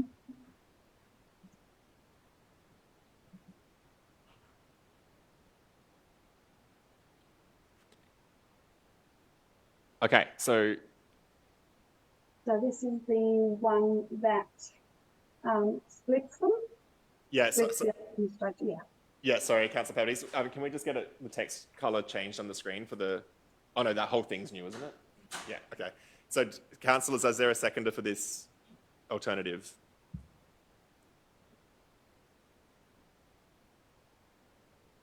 I can't see what's on the screen, sorry. I'm That's only okay. assuming, yeah. Oh, okay. Can we make sure the screen's projected to councillors at home? But yeah, is there a seconder for Councillor Pavlidis' motion? Okay, so Councillor Davidson's to second. Councillor Pavlidis, would you like to speak to your motion? Yes, just very briefly. Well, I'm going to go from the perspective of, from my experience this term. Transport matters have generally been heavily debated in council and also amongst our community. For this reason, I believe now isn't the time to progress to the next stage just for the transport strategy when there isn't enough, I guess, clarity amongst councillors ourselves and also the community. And for me to say that it's received phone calls and emails questioning the strategy in relation to, well, one part of it being the Streets for People plan. Now, this is still a moving part. There was, in our budget that we adopted in June this year, $130,000 was allocated to develop this program for next year. So from that perspective, and this is going to stage 2 now, which is to a panel. So if the panel approves it, then it'll come back to like a stage 3, which is the adoption, which makes it very hard to turn around and then make any further amendments to the strategy. I personally, actually, I'll mention a conversation that I had with somebody today where they said that how can they, and I totally agree, how can I explain to a community member if asked about this strategy if I don't understand it myself or I can't explain it myself? I think there's too much confusion and there's not enough clarity around it.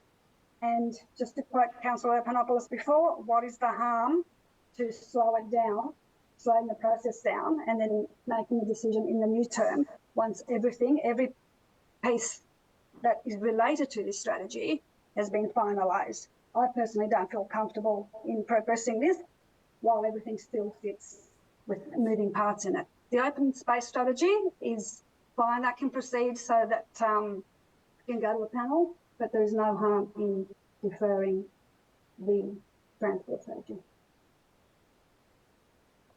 Thank you, Councillor Pavlidis. Councillor Davidson, a seconder.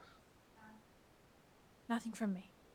I wish to speak against, so I'll speak against.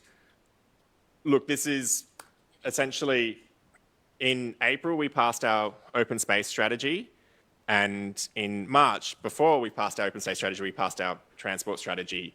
And this is making sure that our those new strategies are adopted into our planning scheme amendment. So, you know, I think, yes, now is close to the end of the council term, but back in March, 6 months ago, we were still passing new strategies. And in April, the open space strategy was passed, which councillors aren't trying to exclude from the planning scheme amendment. So I'm not really sure of the logic here, but this is fairly straightforward. Like we've had huge community consultation on those strategies. We've considered them multiple times. We've released like discussion papers and then draft strategies and taken on feedback from community members. So I'm a little bit confused by why this is happening now when this is kind of more just bringing strategies we've passed earlier this year into our planning scheme amendment so they can be properly considered through planning decisions. I'm not quite sure why this is happening, so I'm not going to support this. Do any other councillors wish to speak? Councillor Riley. Yeah, thanks. Look, I share those sentiments, Mayor. I'm not sure why having full sort of debates isn't a bad thing. I thought that's what we're here for. And, you know, the fact is that our transport strategy and the work that goes on every month or every other month with input from our community is advancing this, councillor. So I'm really surprised that this is actually a move, in my view, to obfuscate, to actually kick the bucket down the road, keep the debate alive when there isn't a debate. The community have been informing this, and this is just probably some of the worst kind of process I've seen from a councillor in a long time. I really don't understand what this is attempting to do. There's no cogent argument. It hasn't really been put by the councillor. I just don't understand why that's happening. This is a public process. We have a very transparent, we have very open meetings, and they're being informed by good advice, good evidence, and I don't understand at all why this is being put. Thanks, Councillor Riley. Any other councillors wish to speak to this? All right. Sorry, Councillor Davidson. Sorry, through the Mayor, I don't wish to speak to this directly, but I just wanted to raise a point that I've noticed in one of the maps, but I don't know when a good time would be to do that. Now. So raise it. Right. So there is a section, and I know this area well because I used to walk my dog close by the creek, but it's in Glenroy and part of it has been indicated as public open space. That section actually runs along the freight train line near Augustine. And it's been closed off because of a series of really serious accidents and fatalities.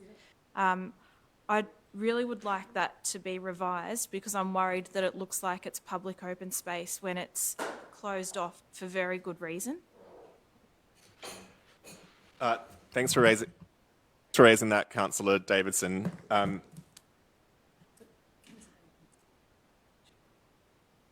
Okay. So, as you were the seconder, you can't move an amendment to it, but perhaps another councillor would seek to word up. Okay, sure. Yes, so we'll check in with the relevant director. So I think that's you, Anita. Or would you, we can put this on the table, lay this on the table and come back to it. Sorry, Penny, did you want to talk to it?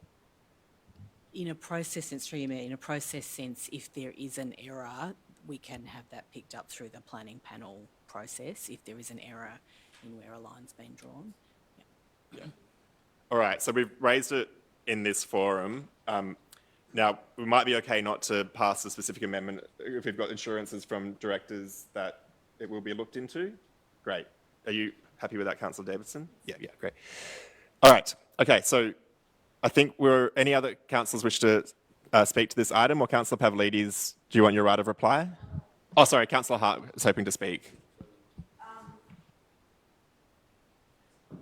Look, I'm hearing what Councillor Pavlidis says, and I don't think there's an intent here to obfuscate, and I think what she talked about was fully understanding it from what I understand.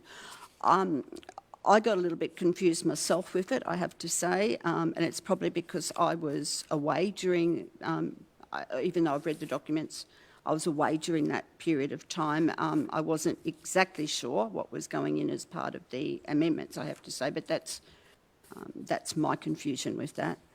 But I'm not opposed to the notion of splitting it so that if there's some needs to be more consultation or understanding, then that can occur. And I don't have any problems with either document as such.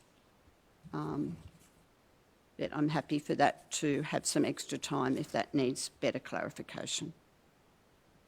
Okay, Councillor Hart, thank you. Any other councillors wish to speak to this item? Councillor Pavlidis, would you like a right of reply? Go ahead. Yep, thank you. Firstly, I guess, yes, it has gone out to in consultation. Yes, we've had submissions. I'm questioning whether some councillors have read the submissions because there's enough questions raised in the submissions to warrant, I think, further examination anyway. As that has been raised, we have our engagement policy, we also have our council plan, we have the transport strategy, so we have different methods of communicating and engaging with our community. Yet it is not clear with this Streets for People plan, because we know that we don't have that Streets for People plan yet. It's to be developed next year. And when consultation for major projects based on our engagement policy, is to go via the involved IAP2, and it doesn't, well, then that concerns me, because the whole point of being transparent and engaging is to engage our community and let them have their say. It's not to cut corners and to engage or consult in ways that will provide a certain outcome. The whole point is to engage and be transparent in the engagement. And when we haven't done that, then that concerns me. It should concern all of us, not just myself. Nothing further. Thank you, Councillor Pavlidis. Okay, we'll move on to a vote. All those in favour? Okay, I'll declare a division. So Councillor Euders, Councillor Hart, Councillor Davidson, Councillor Tapanos, Councillor Pavlidis. All those against? Councillor Bolton, Councillor Riley, Councillor Fulford, Councillor Carly Hannon, Councillor Panopoulos. Any abstentions? So was that 5-5? Yeah, okay, so on my casting vote, I will declare this lost. I'll vote against it and declare it lost. So that motion has been lost. So we'll now, does the councillor have another motion that they'd like to move in its place? Councillor Panopoulos? Thanks, Mayor. So I won't go over most of the points that have already been raised in debate, but just, really pleased to be moving this motion and thanking the officers and community members for all of their input and their work into this. It really is merely just gateway 2 into translating the key parts of our transport and open space strategies into the planning scheme. We know that we've been through a lot of consultation and a lot of briefings and prep work already, and so I think that this process has really been quite extensive. The open space strategy was passed back in April, the transport strategy back in March. So this is really just the next step in something that, we've been well briefed on. And if councillors don't feel as though they've been briefed, they could probably just seek a further briefing. But I'm glad that we're moving on now with the officer recommendation, and a huge thank you to council officers for their time and effort. Sorry, we might not have got a second for that, but I'm happy to second. So apologies. So as seconder, I'm not going to speak any further. Do any other councillors wish to speak to this item? Councillor Bolton. I think Councillor Pavlidis doesn't need to worry about this, because it's really, this is really just putting our decision into the planning scheme, and it's really about the, the part on open space is designating which parts are public open space, private open space, et cetera, and the transport part of it is designating which, where the railway lines are, where the bus routes are, the main roads are, the arterial roads, the smaller roads, et cetera, and the bike routes. So it's sort of really a fairly simple kind of thing.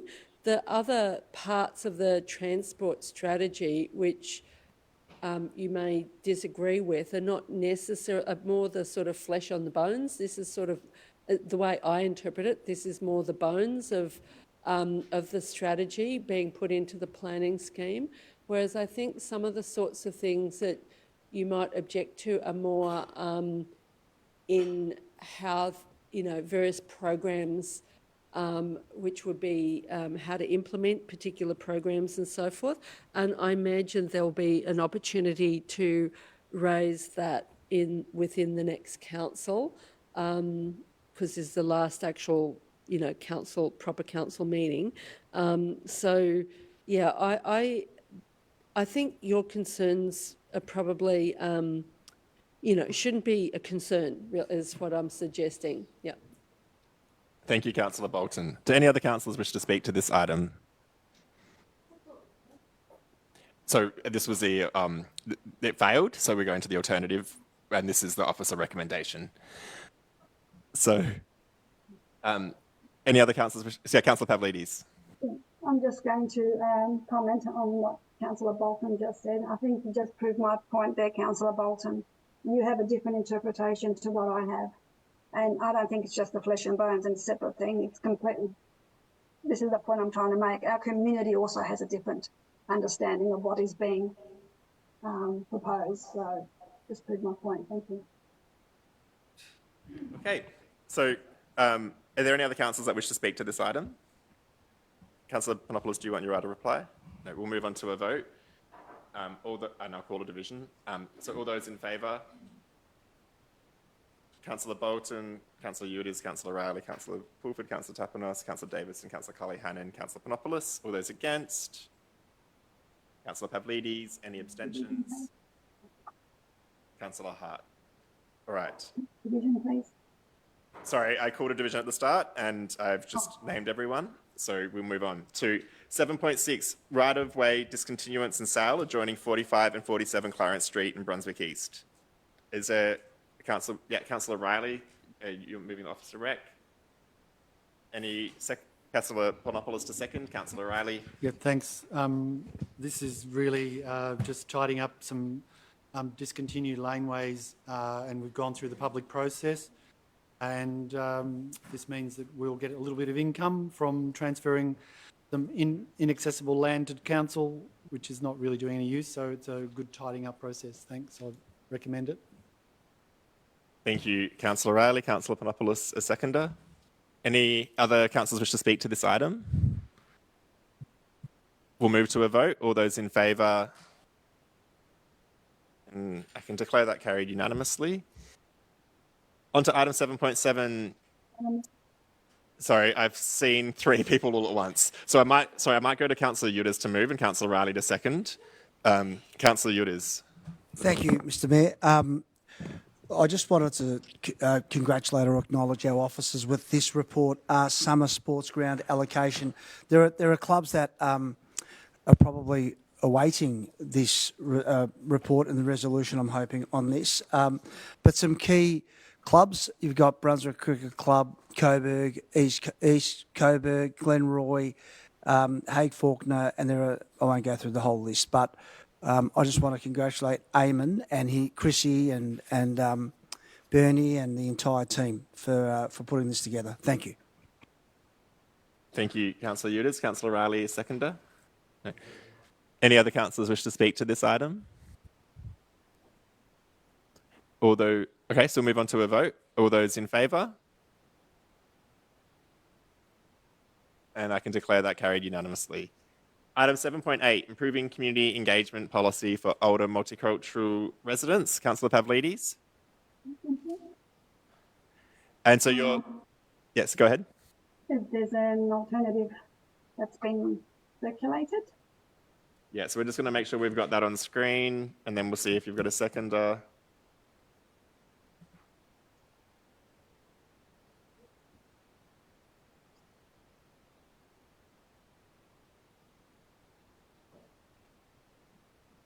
Right. Now, we might need... No. So I think that's the right one, but we're just missing the crossed out words. Yeah, the track changes are missing. Yeah. I think we do need them because... Yeah. Yeah. Because it's asking to remove. So I've just forwarded it to you.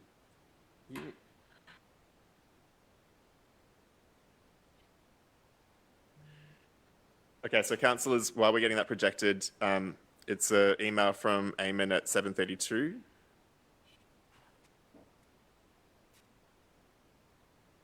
And if you scroll down, you'll see the parts that were removed.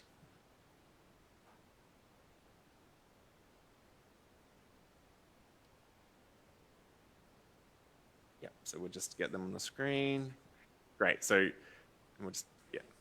Sorry, it's difficult with all the formatting. So sorry, Councillor Riley, are you seeking to... I just need to clarify the wording and get some officer advice on dot point 2.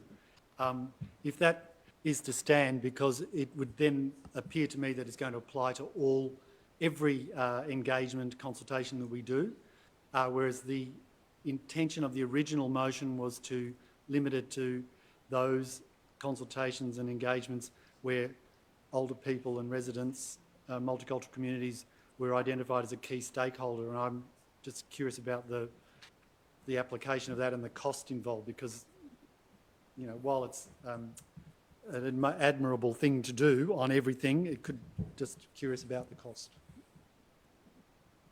So, question, maybe if Director Amon would like to respond. Through you, Mayor, I'm just grabbing this. So I think this works because it is under a heading in the actual revised policy that references working with older people specifically, rather than everyone. Thanks for that. If that makes sense. All right. Okay. So, do we have a second? So now that we've got it with what's crossed out on the screen, do we have a seconder for Councillor Pavlidis' motion? Councillor Hart to second. All right. So, Councillor Pavlidis, if you'd like to speak to it. Thank you. I just want to, I guess, explain my motivation behind removing what Councillor Riley was just talking about. Even the first part. I struggle to, when you put parameters around cohorts or key stakeholders for projects, or they're identified in a certain way, to me that insinuates that unless they meet that criteria, they may not be consulted. Everybody to me should be treated equal. So the fact that you're going to put parameters around they've got to tick this criteria to be engaged or to be consulted, I don't think is fair and equitable, firstly. As you're all aware, the level and how we engage and consult with our older members of our community and our core communities is something that has been raised many, many times this council term. Personally, I just want to thank the officers for all their work. This is a great report, great job in coordinating and engaging with so many, considering the limited time that was aligned, and also trying to get the seniors groups and all these schedules and home visits, everything to align. It's really remarkable. So I thank you very much to that. And in my view, I guess the engagement findings is basically confirms what we have been saying all along, and what we've been hearing all along, is that the older residents and our core communities prefer the in-person engagement with council and want to receive their information in hard copy, in other words, via mail. So this just basically confirms what we've been hearing all along. So in my view, this, we now have a policy that includes and considers how we will move forward with engaging our most vulnerable members of our community. So, to my fellow councillors. Thank you, Councillor Pavlidis. Councillor Hart is seconder. Yeah, I commend this motion and Councillor Pavlidis' ongoing and consistent work in this area. I think it was one of the most needed areas in terms of our engagement with older people. There's certainly a lot of people who are captured through senior groups and various organisational means through council.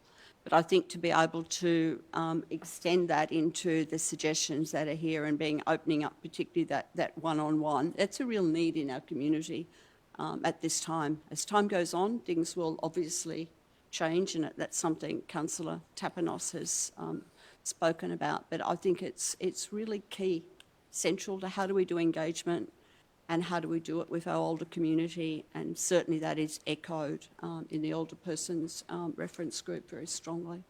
But it's really needed a councillor to push and to drive this. Thank you. Thank you, Councillor Hart. Do any other councillors wish to speak to this item?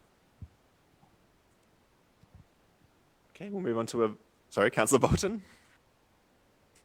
I'm glad Councillor Pavlidis moved this amendment. I think there is far too much reliance by governments and corporations on a purely online environment, and a lot of people are being left behind including some of the people I referred to when I moved to notice of motion earlier this year, people who might be have problems with literacy and so forth. So there's a real need for in-person engagement. I mean, you know, more and more in-person opportunities are being removed from people with the closure of services like post offices and banks and so forth. So, but at a council level, obviously it's very difficult for officers because there's some people who relate more online and will miss in-person engagements and other people who will miss online and need in-person engagement. So it makes it difficult for council officers at a point like this, but we really do, I mean, there's some people who are very frustrated that they can't have any input because of the lack of, you know, sufficient in-person services. So I think it's good that you've put this forward. You, Councillor Bolton. Do any other councillors wish to speak to this? We might move on to a vote. All those in favour? And I can declare that carried unanimously. We're on to item 7.9, contract award for road reconstruction works at South Street, Hadfield, and drainage improvement works in South Street. Councillor Yildiz seeking to move the officer rec, and Councillor Hart to second. Councillor Yildiz. No need, as is the motion. Councillor, Councillor Hart. Yeah. Okay, great. Any other councillors wish to speak to this? All those in favour? And I can declare that carried unanimously. 7.10 is a contract variation, Oak Park and Derby Street kindergarten expansions and improvement project. Councillor Yildiz seeking to move the officer rec. Sorry, Councillor Pavlidis to second. Sorry. No, I have a question of clarification. Oh, sorry. Go ahead. Sorry. Councillors, we all received an email, I think it was yesterday. I do have some concerns here. More so the fact that it hasn't been responded to. So I'm raising the issue of the instrument of delegation. That was Council resolution on the 13th of October 2021. And the fact that these contracts and these variations have been signed, the comments the comments have been affixed to the instrument delegation, but it states 20%. Council resolution at the council meeting, and this was a motion that was moved by yourself, Mayor, and seconded by Councillor Conlon, changed the 20% to 5%. So the instrument of delegation does not reflect the council resolution of that meeting. So what I want to understand is this a breach? Has the CEO acted ultra vires?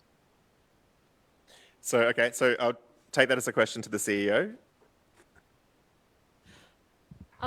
Thank you, Mr. Mayor, and thanks, Councillor. This matter was referred to me and it came to my attention today. I don't think you and I have had a conversation about it, Councillor. I take very seriously the matter that's been raised and we are looking at it urgently, but at the moment I would suggest that this report is before you about a contract that's on foot. We will respond back to you on the matters that have been raised, but in the meantime this report's before you for consideration. And as you know, time is running out, unfortunately, so we still do recommend that the contract variation be approved. Can I follow up, please? Councillor Pavlidis. Yep, I understand this in relation to tonight's contract, but can we, considering this has been previous variations on others, can councils be informed, please, and how many variations there have been and how many have exceeded the 20%? That was the case. Thank you. The 5%. Thank you. So I think we can take that on notice. So, sorry, it might be worth... So the CEO struggled to understand your question, but your question was which contracts have gone over 20% variation, is that right? Or how many? Well, there's been quite a few variations. Not all of them come to council, obviously. The CEO has a delegation, under the instrument of delegation to authorise and to sign off on variations. However, it's not 20%. The variation is 5%. And if it has exceeded that 5%, then I do have concerns because council may be liable. So I'm trying to understand if there is a breach and how many, if any, that amounts to. Cool. Thank you, Councillor Pavlidis. I think the CEO was saying that she only got your email today, so the officers are looking into it, but we'll respond to all councillors. Yeah, okay. We'll respond to all councillors. Thanks, Councillor Pavlidis. So sorry, Councillor Eulers was seeking to move, and I think Councillor Davidson, were you seeking to second the contract variation? Just very quickly, Mr. Mayor. Look, I don't think there's anyone in this room that doesn't acknowledge the fact that there are builders, whether they're commercial builders or private builders, are going bust. And they have gone bust. Commercial builders are finding it quite challenging, but the larger builders can probably sustain some of the increase in the costs. But let's be realistic here. We're looking at, this is the Oak Park and Derby Street Kinder expansions, which is needed. This I would support 150%, even with that increase, only because this is about our kids. And I think I can understand Councillor Pavlidis as well, totally understand that. But a 21.42% increase, costs are coming down on materials, not dramatically. Know this for a fact. I think we need to acknowledge the fact that we're going to have a lot of this going on.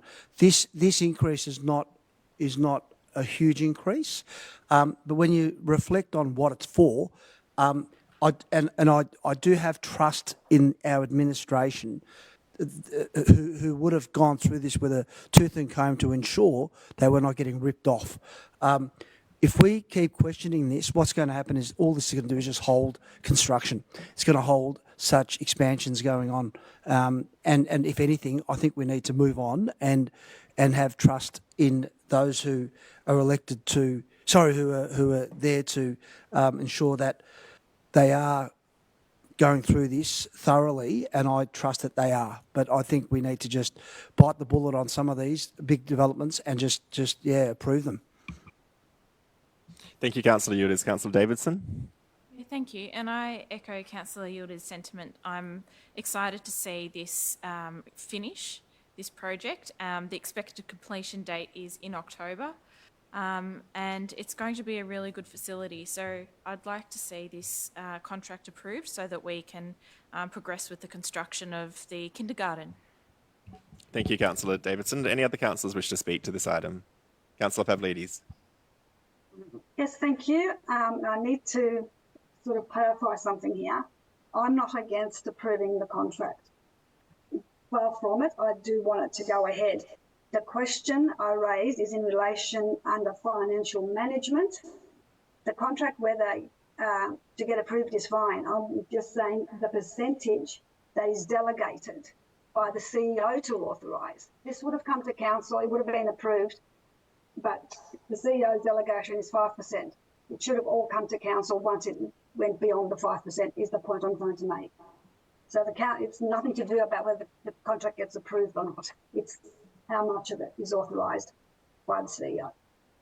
Thank you. Thank you, Councillor Pavlidis. Do any other councillors wish to speak to this? Might move on to a vote. All those in favour? And I can declare that carried unanimously. On to item 7.11, financial statements and performance statements for 23-24 year. Councillor Riley has his hand up to move.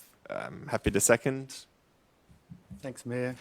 Look, yeah, this is the approving our financial statements and performance statements for the last financial year. It's great that we have an unrestricted surplus of 1.141 million, which will go into significant projects reserves. And, you know, overall, we're having an accounting surplus of over 25 million.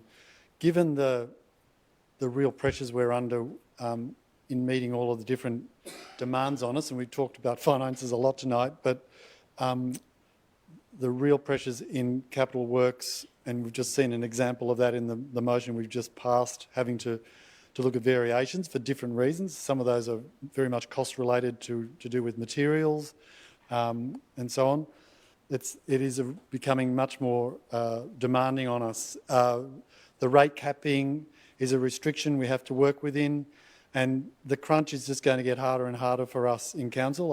It won't be my responsibility. This is one of my last meetings, but you folks are going to, who will get re-elected, and those who get elected in October are going to have to deal with some really difficult situations in the next term to really grapple with some of these financial pressures. So that's looking forward, but these accounts have been signed off by our Audit and Risk Committee, which do an enormous amount of work to do that. The staff are involved in that. So I'm really pleased that we are able to sort of report a fairly healthy situation for the end of 30th of June this year, at the end of last year's financial year. So I'm happy to move this. Thanks. Thank you, Councillor Riley. I'll reserve my right as seconder. Do any other councillors wish to speak to this item? We'll move on to a vote. All those in favour? And I can declare that carried unanimously. On to 7.12, Open Council Resolutions Report. Do I have a councillor seeking to move? Councillor Riley, Councillor Pavlidis to second. Councillor Riley? No, sorry. No, not to second. I have a question. Okay, Councillor Pavlidis, ask your question. Thank you. Councillor Yes. Tapanos, the seconder. Sorry, Councillor Tapanos, the seconder, but Councillor Pavlidis, go ahead with your question. Oh, thank you. Just a quick question. I'm referring to the shared mobility, the e-scooters update, which is on page 250 of the agenda. It says it establishes a point 3 establishes a stakeholder reference group. And the progress comment down the bottom is the reference group is being formed and the first meeting will be scheduled for November. Now I've got a question. I haven't seen any expressions of interest for this stakeholder reference group. It said it'll be from representatives from the community, community groups, current reference and advisory committees. Can I be advised as to when this was advertised and if we've picked members to sit on this reference group, how were they picked? Okay, so I might refer that on to the Director of City Infrastructure, Anita Kerno. Thank you, Mayor, and through you, thank you for your question, Councillor Pavlidis. So being formed doesn't mean that the group has been formed, and there certainly hasn't been any people selected for it yet. It is a work in progress, and that work will happen in time for the first meeting to be held in November, which would be reasonably late in November, would be my understanding. Okay, so we had the mover. Follow up. Is this going to be advertised? When will it be? When will the expressions of interest be sent out? If the meeting's going to be in November. Yep. Thanks. So in the council resolution, it referred to making up of suitable representatives from community, including community groups, council's current reference groups and advisory committees. And so the idea is to approach those particular groups and see whether there are people that are willing to put their hand up from within those groups. Okay. I'd encourage councillors to please make the most of officers outside of council meeting times to ask questions that they want clarification on. I know sometimes questions pop up in the moment, but we still have a lot on our agenda, and we have a time limit for our meetings. So we've got Councillor Riley moving, Councillor Tapanos seconding. Councillor Riley. Thanks. Yeah, look, there's a lot of work in this, and it's been a really good improvement in this council term to see our Open Council Resolutions report. It's a mark of the level of transparency. I don't think there's a council in Victoria that is as transparent as Merri-bek, something that we can stand proud of, and we are accountable in so many ways. And, councillors can send emails, they can ask questions, they can pick up the phone, they can text, they can do all sorts of things, and I don't need to grandstand in the council meeting. Thanks. Councillor Tapanos, the seconder. Just briefly, it's great to be able to get this report because we are seeing what is really useful for me is to see how many resolutions council reports as opposed to notice of motions. And I still think that, you know, like if you tally them up there, most of them are notice of motions. So I think that is a point for all of us to take note, because whilst we constantly put notice of motions on the agenda every meeting, they are probably some of the more complicated ones in many regards, and they're the ones that take more time and therefore also, I would say, detract from officer reports in many respects. So I would just highlight that, and I'll be certainly keeping an eye on making sure that that comes down in the future, and I hope that councillors and council candidates in the future take note that notice of motions is a very valuable tool, but it's also one that can't distract from the core business of council reports. Thank you, Councillor Tapanos. Are there any other Councillor Pavlidis? Just one very quick comment. You're welcome, Councillor Riley. All right. Okay, so any other councillors wish to speak to this item? All those in favour? So we'll move on to a vote. All those in favour? Yeah, I can declare that carried unanimously. Okay, so we're on to item 7.13, review of instrument of delegation council to council staff. Is there a councillor seeking to move a motion? Councillor Riley to move, Councillor Panopoulos to second. Councillor Riley. Yeah, look, this is a pretty standard procedure that we do regularly in council to ensure that we are delegating our authorities and under the particular laws that we operate, state, maybe some federal, but mostly state ones. And so this is a good, it's always a bit of tidying up and administrative work, but it's an important piece. Thanks. Councillor, nothing further to add. Any other councillors wish to speak to this item? We'll move on to a vote. All those in favour? And I can declare that carried unanimously. On to item 7.14, the governance report for September 2024. Do I have a mover? I'm happy to move. Is there a seconder? Councillor Hart to second. Councillor Pavlidis, do you have a question? Or I do, yes, thank you. It's in relation to the minutes, records of meetings. I'm interested, and I'm going to quote our governance rules here too, which is 9.1. I'm curious to understand why there is the only person that is mentioned as in attending these meetings is the councillor responsible for. What about the attendees? The advisory committees, they're listed on the website as to who the members are, but their names are not on as attending.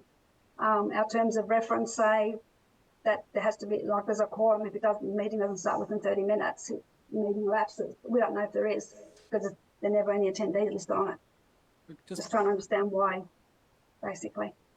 Mr. Mayor, if the council could please clarify what page they're referring to. It's a big report, but it'd be good to be able to follow the argument. Sure, sorry. It's on page 412 of the agenda that I've got. So I'm not sure what you've got. yeah. Okay, so your question is, why aren't attendees listed in the minutes? The governance rules say they need to be. So I might refer that on to the Director of Business Transformation, Sue Vucevic. Through the Mayor. Thank you, Helen. I understand that they can be a summary of the meeting, so not a full transcript or record provided. All right. So, sorry, Councillor Riley. No, I moved that, didn't I? So, okay, I'm going to speak to this. So the governance report is on every council meeting agenda. It's a cyclical report that we put a number of things on there, including the minutes of our advisory committee meetings or a summary of the minutes of the advisory committee meetings. We also note recommendations from our advisory committee meetings, the responses to questions in public question time that we weren't able to get to respond to in person or needed to follow up. This one also endorses the recommendation of the Arts Advisory Committee on certain acquisitions for our Merri-bek art collection, which is really exciting. And it also updates certain instruments we use for administrative purposes. So that's what this does. Happy to move this. Councillor Hart is seconded. Would you like to speak to it? Only, I guess, really briefly, and that's more to just draw people's attention to, as you said, it's the arts acquisition, which does appear, and which is always an exciting time. There's a very limited budget, $24,000. But never feels quite enough. We do have an elections that were made largely. Recommend that. Thank you, Councillor Hart. Do any other councillors wish to speak to this item? We'll move to a vote. All those in favour? And I can declare that carried unanimously. We're now on to item 8, notices of motion. So first up is 8.1, endorsing the Metropolitan Transport Forum Accessible Public Transport campaign. Councillor Riley. I'm happy to Thanks, Mayor. second. If I get a second, thank you for your seconding. Look, I've been the Metropolitan Transport Forum rep this year, and I have been in the past, but one of the parts of the strategy for the forum, which is all metropolitan councils working together, was to address accessibility issues. And under that aspect, backing up the sort of campaign for Sydney Road accessible tram stops, I've been working with the forum and other councils to arrange for an advocacy campaign leading up to the state election to really get some clarity from the state government about the time frames for rolling out these new tram stops. Some years you get a bunch of them, other years you might get one. And in fact, they were supposed to meet the federal requirement last year after having 20 years on notice to actually give us an accessible transport system, but, you know, they woefully failed.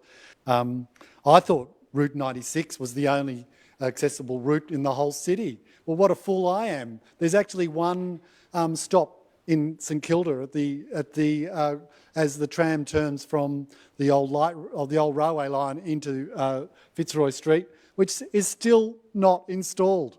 So even Route 96 isn't a fully accessible tram stop. So go figure. But this is really trying to get councils to step up. I can pretty much advise that Yarra City have already endorsed this. Whitehorse City Council have endorsed this, and I'm looking for a whole bunch of others. Hopefully will do so as members of the forum. And this is, you know, I sadly have to say that the budget situation for state government is so horrendous that they'll probably never deliver these accessible stops in my lifetime. But I live in hope. And you have to keep trying these things. So hopefully the Transport Forum will run an 18-month campaign up to the next state election, and hopefully Merri-bek will be part of that. We might have to think about considering a small contribution to actually employ someone to run that as a next step, but we really just want to get the in-principle endorsement of this going tonight and join with Whitehorse and Yarra and many other councils. So this is a real shout out to the likes of Kristen Asturian and others who've been advocating on Sydney Road, but we've also got Route 58 and Routes 1 and 6, and not to mention 96, which is still not quite fully accessible. But I commend this work, as it's going to be a whole piece of work across all councils, and I'm really pleased to say that I've managed to land this as one of my last projects on council. Yep. Thank you, Councillor Riley. I won't add anything as seconder, but is any other Councillor Bolton?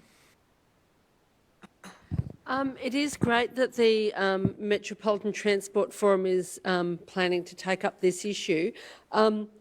it'd certainly be good to give a bit of a report to groups like Disability Resources Centre and the Sydney Road Accessible Tram Stops campaign about plans for this, so that maybe there can be sort of, everyone can be working together towards the same project. But yeah, because, is it gone? Oh, okay, but okay, well, Sydney Road Accessible Tram Stops campaign, just so that we can help locally, because there are only 12% of stops that are fully accessible with an accessible stop and an accessible tram. Sometimes you have one but not the other. So, but it would be interesting to find out a little bit about what the plans are for the campaign to try and give it a little bit of oomph. So I'm certainly keen to find out a little bit more on that. You don't have to answer that in this particular meeting, but I'd certainly like to know a bit about that, because I've got an interest in this issue, and yeah, hopefully it will be a campaign with a bit of oomph, because we really absolutely need this. I think the state government does have the money. It's really where it prioritises, what it prioritises. I think that's the issue, and this is a really critical human rights issue. Thank you, Councillor Bolton. Do any other councillors wish to speak to this? Councillor Tapanos? Thank you, Mayor. It's really pleasing to see this come forward. We know the state financial situation is not great, but we do need to ensure that we're keeping accessible tram stops, or super stops as they're called, at the forefront of the public debate and the agenda, and these kind of motions and these kind of campaigns do that. I'm really pleased to see, but I think this would be supported unanimously by this council, and disappointing to actually, just have it stated like that about the 96 tram. So I hope this is supported by the council tonight. It's really good to keep public awareness up and keep this at the sort of forefront of the public debate in regards to what we want the state government to spend on. And I'm pleased that there kind of is consensus. I'm not sure. There's councillors that have been here for a number of terms, but I remember in the previous term, particularly around the 96, which we've heard about how terrible it is, but it hasn't been fully accessible yet. But this council back then was trying to sue the state government to prevent accessible tram stops because a bike lane wasn't included, which I thought at the time was just completely inappropriate. So I'm glad that we've sort of come full circle and we're prioritising accessible tram stops. But I just wanted to note that in the debate, that because we get a lot of and the state government, and the state government, and the state government, but our history in this space hasn't been great either.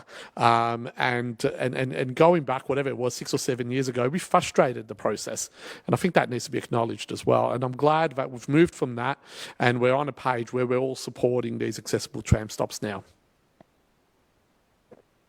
Thank you, Councillor Tapanos. Councillor Hart? Yeah, thank you. Thank you for this motion, Councillor Riley. And I think we've talked a lot in this chamber around the 19 accessible tram stops route, and it's been always very clear that it wasn't just about the 19. That's part of what's relevant in terms of the upfield line, but the importance of it across the network. I just want to make a comment about, you mentioned the 96, and Councillor Tapanos has too. The 96, if I remember back 30 years ago, that was when we used to have railway lines that ran to St Kilda. And that was when the government decided to rip up the railway line and replace it with a tram line. And the people who missed out and the people who campaigned were people with disabilities. 30 years ago, and still the same agenda around accessibility. So, that's how long this battle has been. And it's not going to be handed on a platter, because it hasn't been. So I'm pleased to see that the councils are taking it up, because, there's weariness from people with disability. Been fighting it for so long. Thank you, Councillor Hart. Do any other councillors wish to speak to this item? We'll move on to a vote. All those in favour? And I can declare that carried unanimously. On to item 8.2, footpath improvement strategy from Councillor Hart. You keen to second? I think, Councillor Hart, you have a slightly amended version, is that right?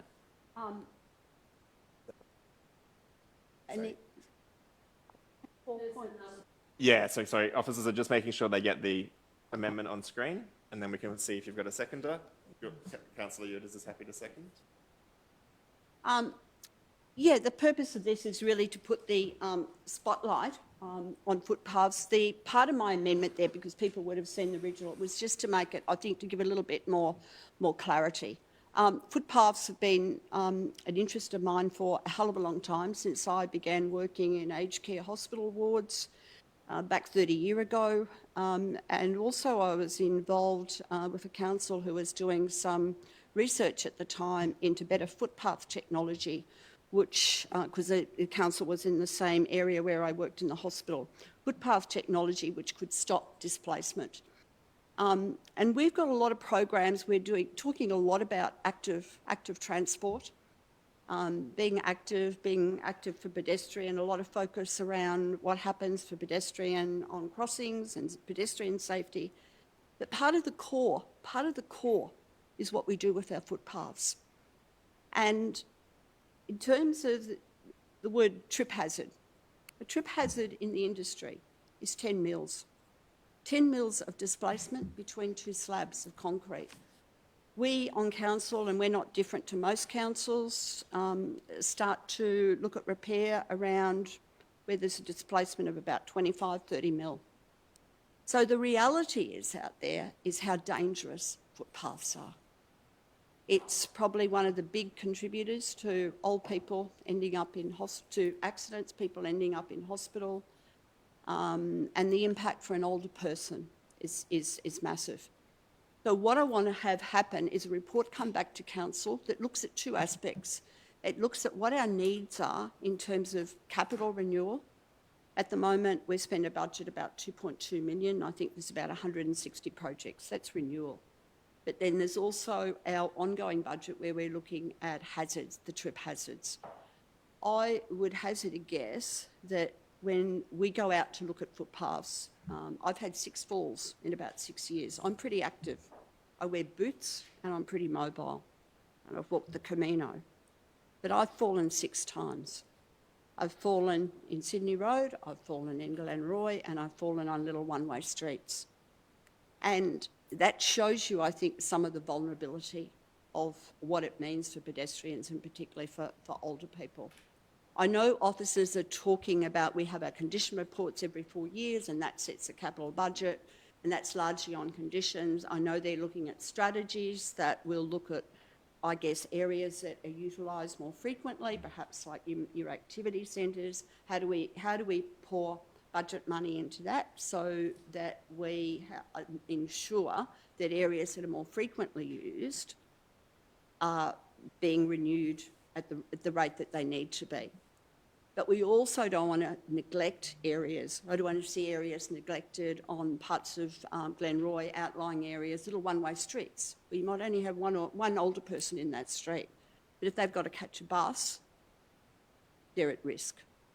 So I think we do need to review where we are with what our needs are and what our capital expenditure. And part of that motion refers to the depreciation. At the moment, our rate is 48%. So that's low. And the argument could be, well, roads depreciate much more than footpaths. But the injury to a person who's walking is likely to be much greater, particularly if that person is older. So we've got to really begin to look at what we put into our infrastructure, I believe, in terms of footpaths. And I hope that councillors, when that report comes back next year, will look at it very favourably. Because that's, I guess, my last also, like Councillor Riley, that'll be my last motion to council. Thanks, Councillor Hart. Sorry. Thank you. Councillor Yudis. Thanks, Councillor Hart. Although you spilt my bloody water, I agree. I'm joking. I agree.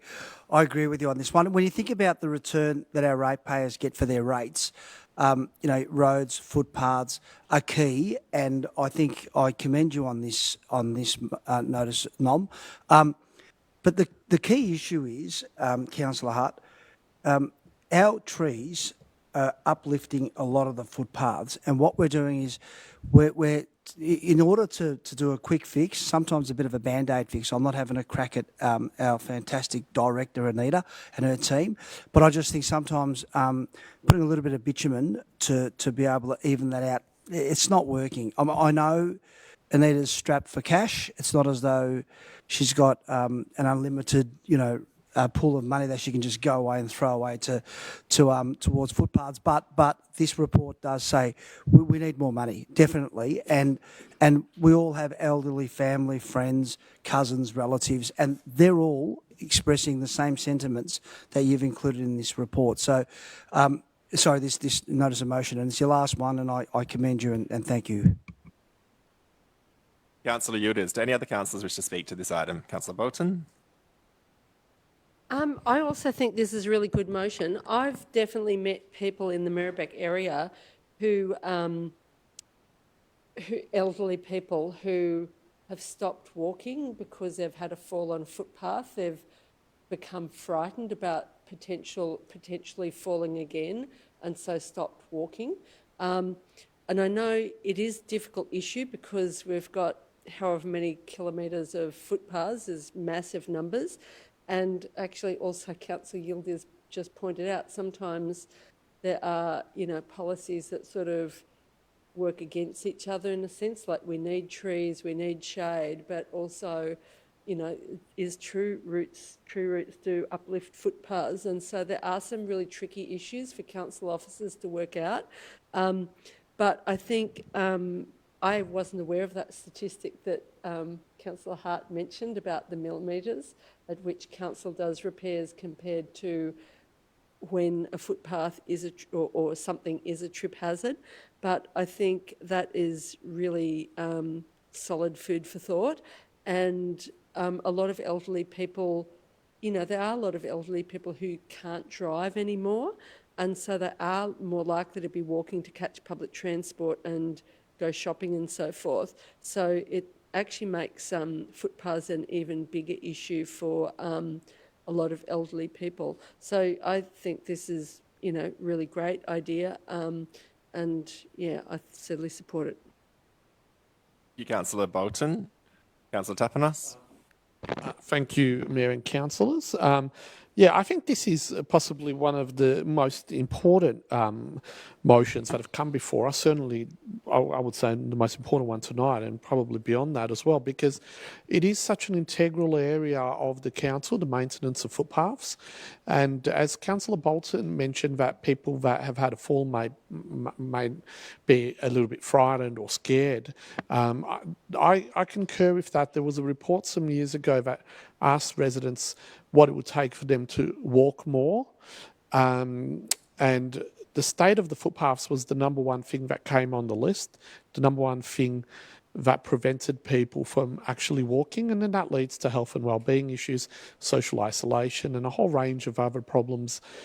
So, when we look at our budgeting process and our priorities, footpaths really need to be at the core of it and a big priority of it, because it does tick those other boxes as well. If you can't walk to community facilities, you don't have that engagement, you're not engaged with the community, that leads to a whole range of problems. So I think this is such a critical issue, and I too wanted to thank Councillor Hart. I know it's the last motion and a good one, and I think it typifies everything that Councillor Hart has brought to this council, a focus on services for seniors and things that we've quite often missed, but have a huge impact. And Councillor Hart, your commitment to seniors and housing and for the Old People's Committee and all of your work here has been tremendous. And I think this caps it off, a very important issue, and I'm really glad that it's yet before us, and I hope that a future council can increase the budget for footpath repairs right across the city.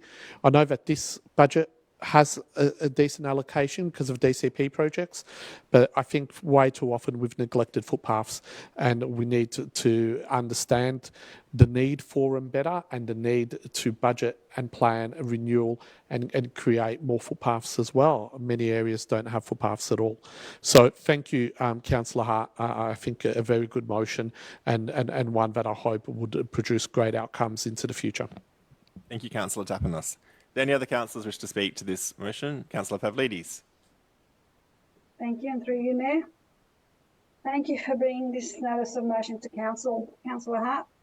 I think this is something we both have spoken about many, many times.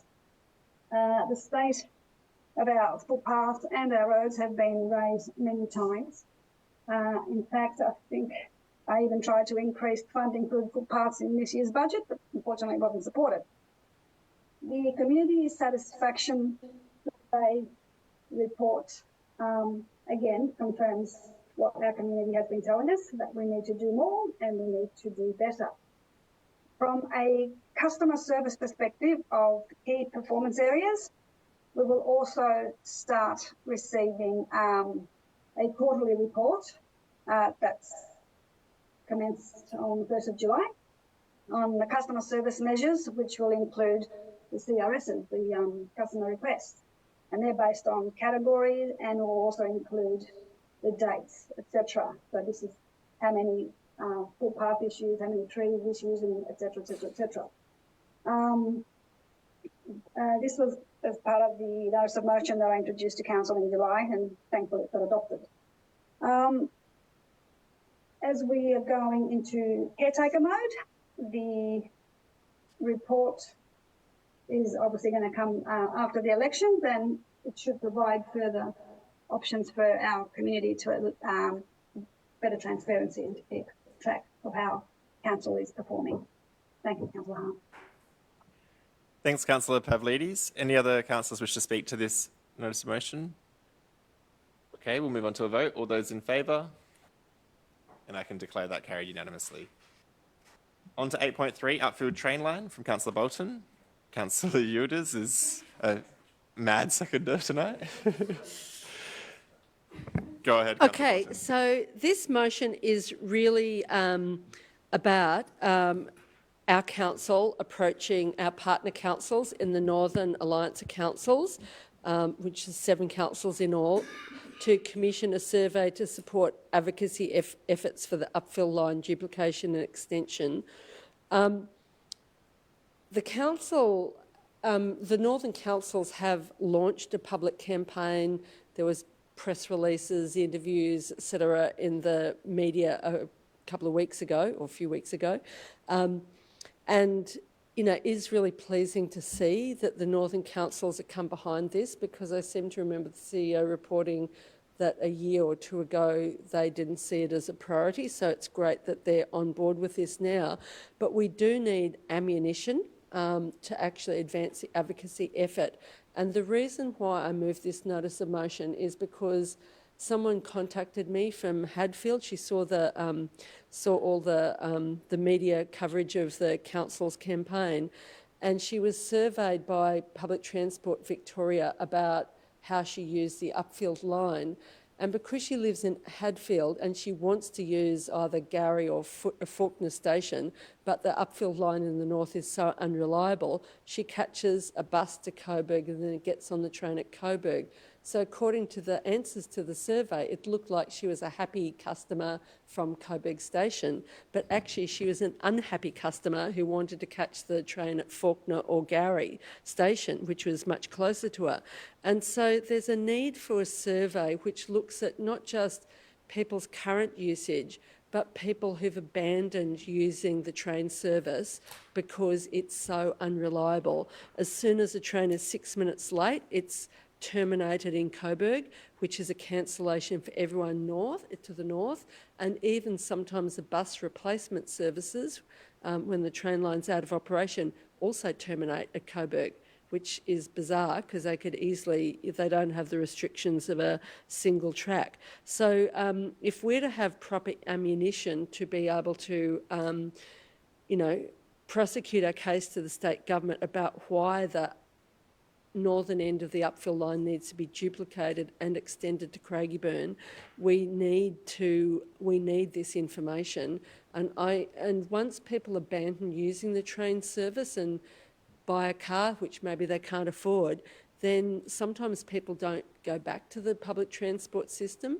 So, and we actually do need a reliable public transport system. I certainly have had personal contact with people who've lost their jobs or missed important medical appointments, missed picking up their kids by the deadline before which you get fined for being late for picking up your kids from childcare, and high school students who've missed important exams because of the cancellations in the north. So I urge councillors to support this. Councillor Udis? Yeah, just very quickly, I remember in 1976 when my brother took me along from Coburg all the way to Upfield because I'd never been on a train. 1976. Nothing's happened since 1976 on that Upfield line. This is embarrassing that we've got a single carriageway line in this state, let alone in this country, in a metropolitan area. Anything to support this motion and that single carriageway to become duplicated, I don't think anyone would argue with this. But I urge the state government, I urge those members of parliament that neighbour that line, that this reflects on you, it reflects on every other council that is near the Upfield line. I just can't believe it. 1976, it was built earlier than that, but I just can't believe nothing's happened. And people are, when a train does break down on that line, what do? You go and catch a bus. There's no other alternative. It's just not good enough. We've got to do better than this. And if we can advocate and lobby the state government, and we've done how many of these protests? I've been involved in, I think, 2 of them down at the Upfield station. Just falls on deaf ears. I mean, we've got to bite the bullet and say enough's enough. I mean, forget about the suburban rail loop. Fix friggin' the Upfield line, Upfield station, Upfield train line. Yes. Thanks, Councillor Udis. Any other councillors wish to speak to this item? Sorry, Councillor Hart? Yeah, look, just to echo that, and I particularly want to echo the work that I know Sue Bolton has consistently done around Upfield over such a long time. And there's been, not just Sue, but there's a lot of people who've been talking about this when nobody else was. I also just, Councillor Yield, as you were saying that nothing's happened. Well, one thing that did happen is the Upfield line got saved.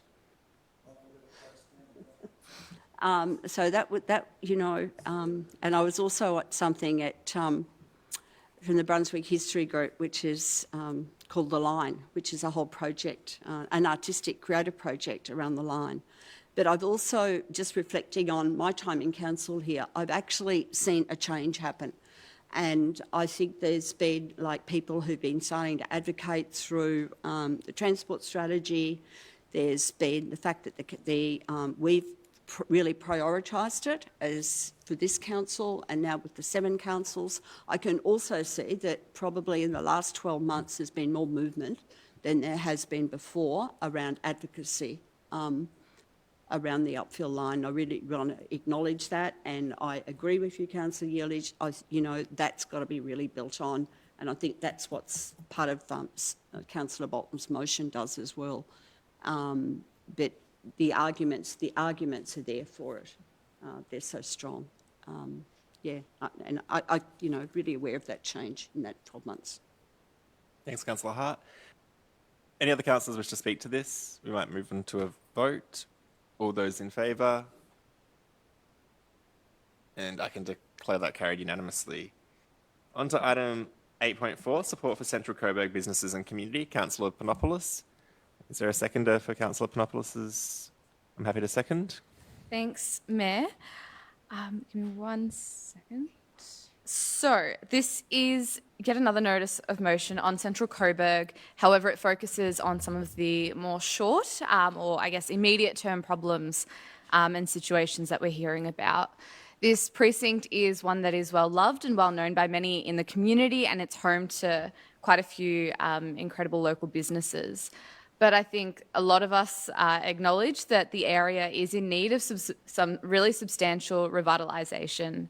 Council is a significant landholder in that region and owns about 3.5 hectares of mostly car parks across that district, covering over both sides of Sydney Road. So whilst we've recently undertaken detailed community engagement about this broad, big vision for the long-term future of the area, it's clear that we need something in the short term and the medium term, especially around Victoria Street Mall, to make sure that this can be a thriving hub without needing to wait for longer-term projects that require, extensive planning and partnerships with various levels of government. I think it's really important for us to acknowledge and take quite seriously the reports of behaviour in the Victoria Street Mall that put local traders and customers at risk of harm and causes fear and apprehension. And I think that this motion responds to the recent concerns expressed by a local trader in the mall, and it was also outlined in an article in the Herald Sun just yesterday. This really aims to bring together the relevant people, the relevant bodies, to discuss those short-term interventions that can aim to create a more inviting space and address the safety issues concerned, whilst also, of course, noting that there are some really complex and intersectional needs of some of the people around that area, and really acknowledges that we can't take a punitive approach to managing complex needs because it doesn't actually solve any issues. So, look, I hope that councillors can support this motion. It is fairly straightforward, but we've had a lot of consensus and unanimous support for longer-term vision-shaping stuff, which is really exciting, but we can't put things on hold until that gets done. We need to do something in the short term. Thanks. Thank you, Councillor Panopoulos. I don't have anything further to add as seconder. Can I just propose a small amendment? I'm sorry, it's not written down because my phone's out of battery. But can I just add another dot point that a report come back to council with recommendations on how to improve safety measures in Central Coburg? So at the end of point 4, it says receives a briefing on the outcomes of this meeting and possible next steps in the first half of 2025. We could potentially change that to report.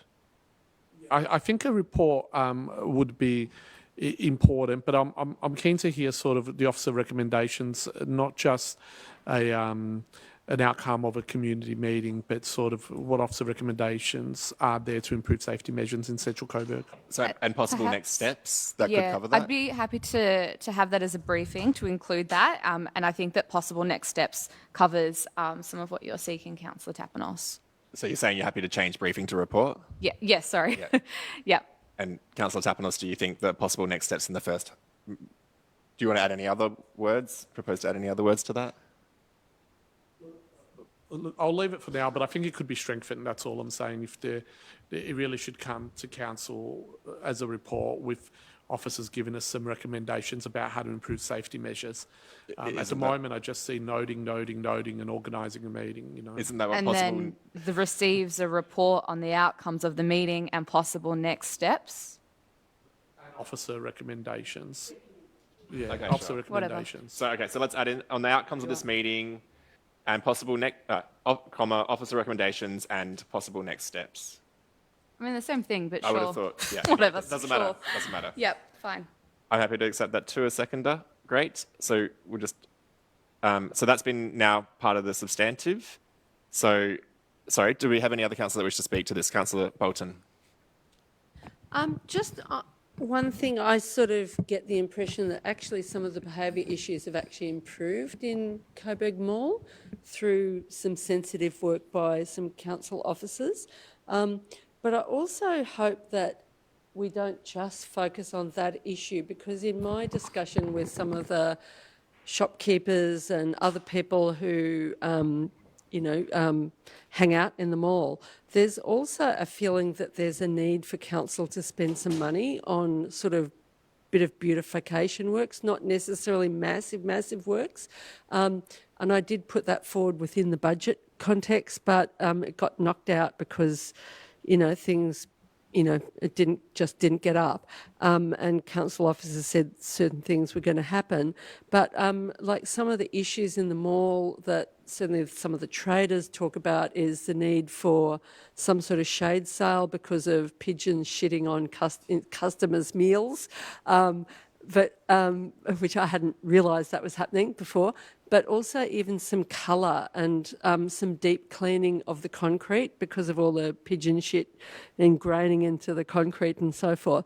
And so just sort of even some colour around the Coburg Mall area and just to spruce it up. And I think from my conversations with some of the shopkeepers, it wasn't just behaviour issues or whatever, which a lot of which have sort of calmed down really because of some work of some council officers, that but actually some of the beautification issues in the mall, which that requires spending, of course. Don't know if the Coburg traders are able to do something on that score as well. But I also get the impression some of the owners of some of the buildings are sort of not really spending any money because they're waiting until they can sell them to developers, so they don't want to spend money on maintenance as well. That's another issue that's happening in the Coburg Shopping Centre precinct. They're hoping, for some sort of big money, which also has an impact on traders who are leasing shop space if, things like leaks in buildings and things aren't being fixed. Thank you, Councillor Bolton. Any other councillors wish to speak to this? Yeah, thank you. And thanks, Councillor Bolton. I think, a forum will be really useful in that sense because I concur with you 100% about the pigeon droppings. It's an issue, and it's a health and safety issue. It's just disgusting when you go down there and it's just full and it hasn't been cleaned. I think really we have dropped the ball on this issue over some years. And if we don't get some serious interventions, we would start seeing a decrease in the activity of the mall, and that will impact Central Coburg more broadly. I think a lot of local businesses are really, really frustrated with council, but with the situation there in particular. And really, we need to look at the beautification elements, the increase of cleaning, and what can be done. There's a whole range of other safety measures. That might be increasing lighting. It might be having more regular patrols, both of police or security in the mall. There are things that that this council can do that would certainly increase the awareness of and perception of safety in the mall. And I think that we haven't really, and I'm disappointed about this, we haven't really put this on the agenda until we had a shop owner come to us at the last meeting or the one before that. But I think that all of our activity centres are struggling at the moment, and we need to be constantly monitoring them and being proactive with what we can do. And small changes, even just cleaning the pigeon droppings, will have a huge impact in Central Coburg. So I commend this motion, and I look forward to seeing what the outcomes will be. So I second that motion, and I reserve my right to speak, but I think I just want to add some comments. So council has taken action to help improve the situation in Coburg Mall, and we did hear, as Councillor Bolton said, some feedback that things had changed for the better, and that was a good thing. The last council meeting, we had a business owner say things have gotten worse again. And so that's why I believe Councillor Panopoulos lodged this as a notice of motion, because we had made some efforts, we had some feedback that there was good changes, and then we've recently heard at our meeting last month that it's gotten worse again from the perspective of business owners. So, yeah, and I think council does have ability to influence this area, but it's not just us alone, and that's why I think point 4 is really important, where it brings people together, including different organisations and authorities, because council alone can't do it all. But yeah, I'm pleased that this is on the agenda and that councillors are focused on helping to improve the situation here. So I don't think anyone's actually spoken against, so we might just move on to a vote. All those in favour? And I can declare that carried unanimously. Great, we're on to item 8.5, Park Street parking. Councillor Tapanos. Thank you, Mayor. I move the I move the notice of motion as listed. Yeah, I'm happy to second. Thank you, councillors. I guess this is just a very quick and localised one, but it's following on from a petition. Now, I know that there's a little bit, there's very different views, as there often is, in regards to traffic management in local streets. I do think Park Street is quite a unique street because it borders on Melbourne City Council, and it gets a lot of traffic movements on the weekends when people go to use the parks, and there's a whole range of sporting and other social recreational activities in the parks. So I think we do need to continue to monitor. So officers have run a process, and it doesn't warrant a changing of restrictions at the moment. But I do think it's important, considering we've received a petition in the past, that we continue to monitor the situation and see whether there does need to be interventions into the future by decreasing, increasing the parking restrictions in the area. Thank you, Councillor Tapanos. I'm happy to reserve my right as seconder. Do any other councillors wish to speak to this item? We'll move to a vote. All those in favour? And I can declare that carried unanimously. We're on to item 8.6, amend procurement policy to include consultancy engagement. So Councillor Pavlidis, I might just run to the bathroom, so if Councillor Tapanos could assume chair.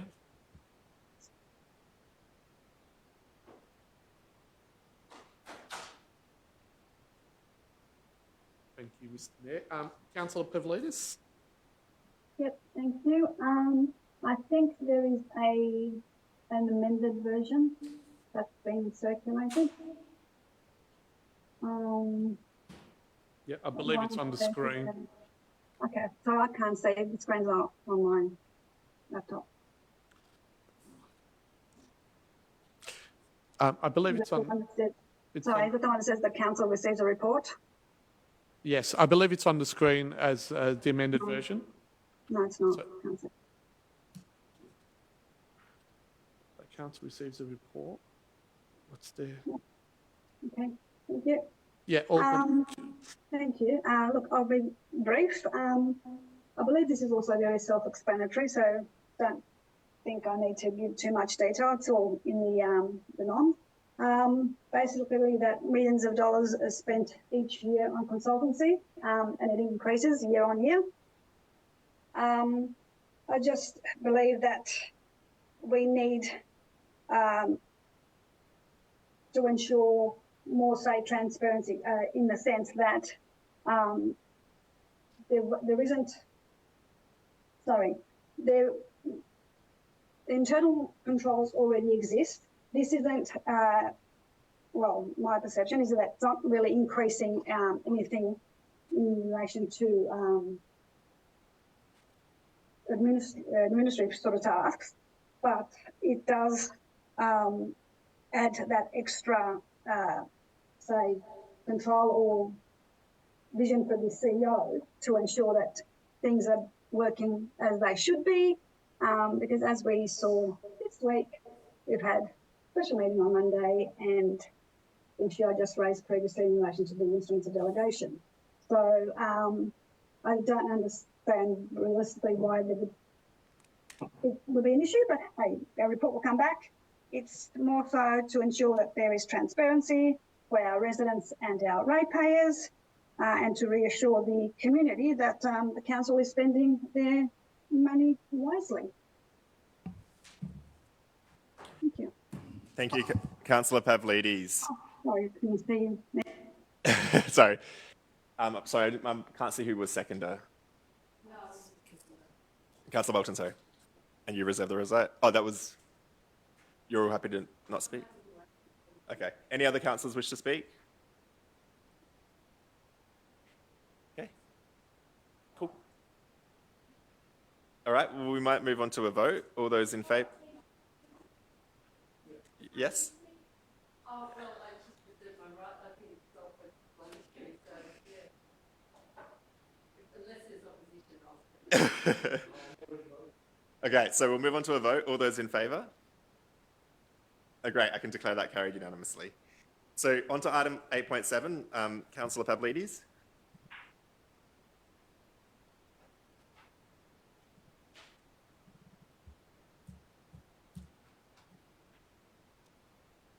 So Sorry.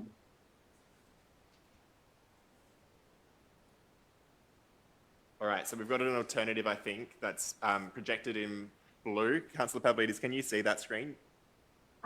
One sec. Yes, I'm just going to hear a bit, sorry.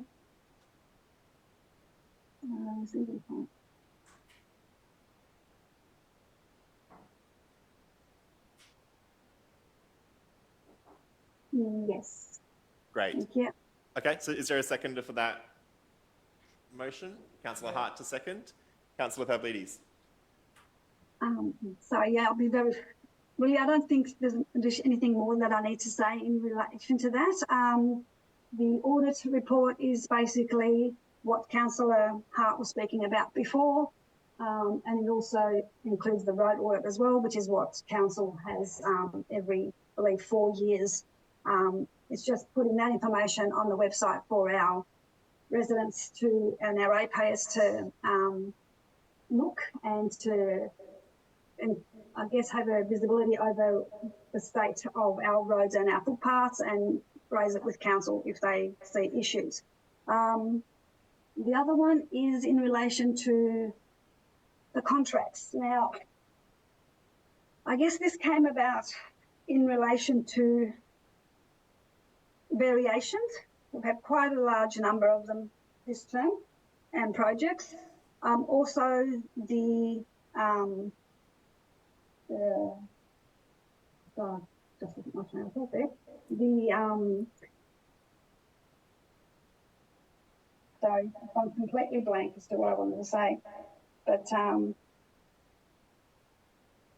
oh, sorry, and the fact, yes, the fact that trying to gather information or to locate information is quite difficult because it's like you've got to be clicking around to separate different screens to try to find what you're after. It's not in one consolidated space.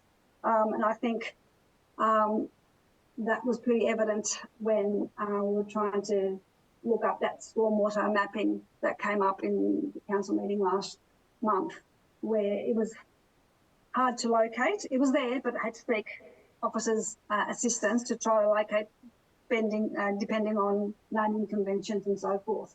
So this is more so to get a report back to consolidate all the information in one area to make it easily accessible rather than having to go and searching in different locations. Perhaps it's no. Thank you, Councillor Pavlidis. Councillor Hart is seconder. Yeah, just to endorse that, and particularly I think around the audit reports around footpaths, roads, it gives a way of having accountability, but also community involvement. People can actually understand what's happening when something's meant to be done, if something's pushed back. I just think anything that opens up that level of understanding is really important. And I know people in the community who've been asking those sort of questions. Where do I find out what's happening with an audit? And well, I guess I've had a lot of people ask me about the footpath, but I'm sure it's there for the roads as well. So I think that's really important.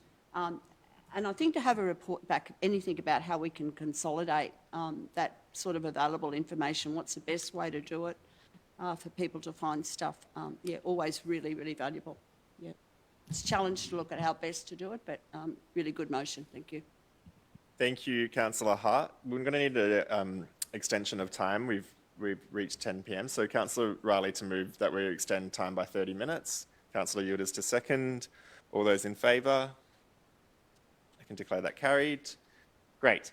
So, sorry, we've heard from the mover and the seconder. Is there anyone, other council that wish to speak to this item? We may move on to a vote. All those in favour? And I can declare that carried unanimously. Great. Okay, so we are now up to item 9. So that's the end of our notices of motion. Item 9 is unique to this meeting, which is council addresses. Councillors are invited to make a brief speech to reflect on your term on council. Councillors are asked to keep speeches to a maximum of 3 minutes. We have just done our first extension of time, so I will start talking over you at 3 minutes, even if it's your finale speech. So one final note, I know Councillor Yildiz is keen. I would highly recommend that any comments made are not related to the promotion of election candidature. or contain election-related commentary. This is a retrospective, not a prospective thing. So, Councillor Yildiz. Thank you. Thank you, Mr. Mayor. Just very quickly, I want to get through this. I know I've only got 3 minutes. I just want to begin by thanking everyone, but wow, 4 years has already gone past, but we were sitting just over there when COVID restrictions were on, and it was on everyone's mind. We were dealing with unprecedented times then. And post-COVID, I think we have recovered. We have sometimes lost focus, but I think we've got back on track. I just want to acknowledge Councillor Hart, her losing her partner this year. And I do want to thank you for all the jovial discussions and sometimes our sarcasm. I really have enjoyed having you on council. I want to thank, of course, my colleagues here, but I also want to thank the hard-working officers. They're the ones that are genuinely making a difference to our community. To our leadership team, Kathy, Anita, Pene, who's just joined us, Eamon, Sue, Gemma, Naomi, Troy, Yvonne. Of course, we've also got Sophie, who's replacing Yvonne at the moment, but Phil Priest, our waste team, local laws, our sport and rec, our economic development team, open space, our citizenship staff, Sue, who does a remarkable job out there, our contractors, our security guards who keep us safe, our IT staff, to our EAs who receive. I also want to just say a big thank you to Anita, Eamon and Kathy. I've called you on just Sunday gone, early morning, woken you up, Father's Day, Christmas Day, Mother's Day, I'm calling you and you are responding. I want to thank you for that. And that is also, all those phone calls are about the community. To our EAs who receive, they're just not phone calls I'm making to say good day. I want to thank Sarah Menzies in particular, Sarah Leonakis, and thank you to those who really did care, in particular for me when there were some challenging times. I want to thank my colleagues. No doubt we have had our differences, but you know what? I think we've achieved some really good outcomes. Just what are they very quickly? 138.4 million in community infrastructure, 120 million in waste services, 61.35 million for parks. I can keep going on and on. $28.3 million for sports fields, 26.96 million for libraries, early years. But the key thing for me is what we've done for our elderly, 170,149 meals delivered, 177,000 hours of domestic assistance, 58,000 hours of personal care, 34,813 hours of group support, 25,000 green bin caddies were delivered, 34 million bins were collected, 15,089 trees were planted. Our babies, 19,376 children and babies were consulted. We immunised. Yep, I know. Immunised 9,907 babies. Just very quickly, I promise, my last thing, I've got so much more, but I just want to say, hey, look, I've made some mistakes, no doubt about it. No one around this table is perfect. I apologise if I have not met some of the expectations of some people around this table and all residents, but I've given it my best shot, and I want to thank everyone here and those who aren't recontesting. Good luck to you, and those that are, good luck to you as well. And I thank you for the opportunity to serve this community over the last 4 years. Thank you, Mr. Mayor. Yildiz. Who would like to go next? Councillor Tapanas? Thank you, Mayor and councillors. I'd like to just begin a little bit by acknowledging those that have decided to not recontest and say a few words about them as well. So I know Councillor and Olivia Carly-Hannon had gone, but Councillor Carly-Hannon has served 2 terms, 8 years on the council, certainly brought a big focus to this council around early years, childcare and support for families and sports infrastructure, which are some of her biggest passions. As a young mum, certainly she sees that service that council provides directly and has made a significant contribution in that regard, and I thank you for it. Councillor Mark Riley as well, who I believe is retiring, also 2 terms, 8 years, and a stint as mayor, both Councillor Carly-Hannon and Councillor Riley, and certainly a huge contribution here, not only as mayor, but also councillor over that time. I know we haven't agreed on everything in the chamber, but I certainly respect your contribution in this place. And when you have a look at a lot of the things that have been championed by Councillor Riley in regards to the environment, but not just environment, around social justice issues, and really raising the bar on how we communicate and consult our community. And that's been fantastic. And I could go on, but I don't have enough time. And Councillor Hart, your time in this chamber hasn't been nearly as long, but your contribution has certainly been felt this year. And certainly I felt that every time it's come to a difficult decision, it's been one that you've considered, researched, taken in a lot of information, analysed, and it's been quite impressive seeing you work in this place and make these really difficult decisions with a lot of consideration. And as I mentioned earlier, your focus on seniors and the elderly is a passion that we share, has been tremendous and really welcomed. On that note, I just wanted to say a few things that I've really been proud about in this council. After COVID, it was apparent to me that we didn't support our seniors as much as we should have, and outdoor support and outdoor help was a big focus that I wanted to bring to this council, and I'm really pleased that is only a very small service, but one that has been embraced by this council and has grown and reached capacity and has been funded more and more. And it was only just yesterday I heard out in the community about a recipient and how excited they were to have new elevated garden beds. The Balam Balam Arts Centre project that I've been working on for probably since my first year on council, and I'm really pleased it's going to be open very shortly. Same with the Thrift Street new park, which we're opening on the weekend. Some great achievements by this council that we can all be proud of. I wanted to say thank you for Kathy and her senior executive team and staff for always being there, always picking up the phone, returning phone calls, being available to brainstorm, to gain information, and of course our EA team for all their support they do and responding to all of our emails and invitations. Without them, we couldn't do it. Thank you to everyone. Thank you to my fellow councillors. Good luck to those that are contesting. Happy retirement to those that are not. Thank you, Councillor Tapanos. And thank you to the staff. All right. Okay, so I feel like I've set a precedent that you get 3 minutes and 30 seconds. So I will allow that for fairness, but please also try to be brief if you can. All right, anyone else that wishes to speak? Councillor Bolton.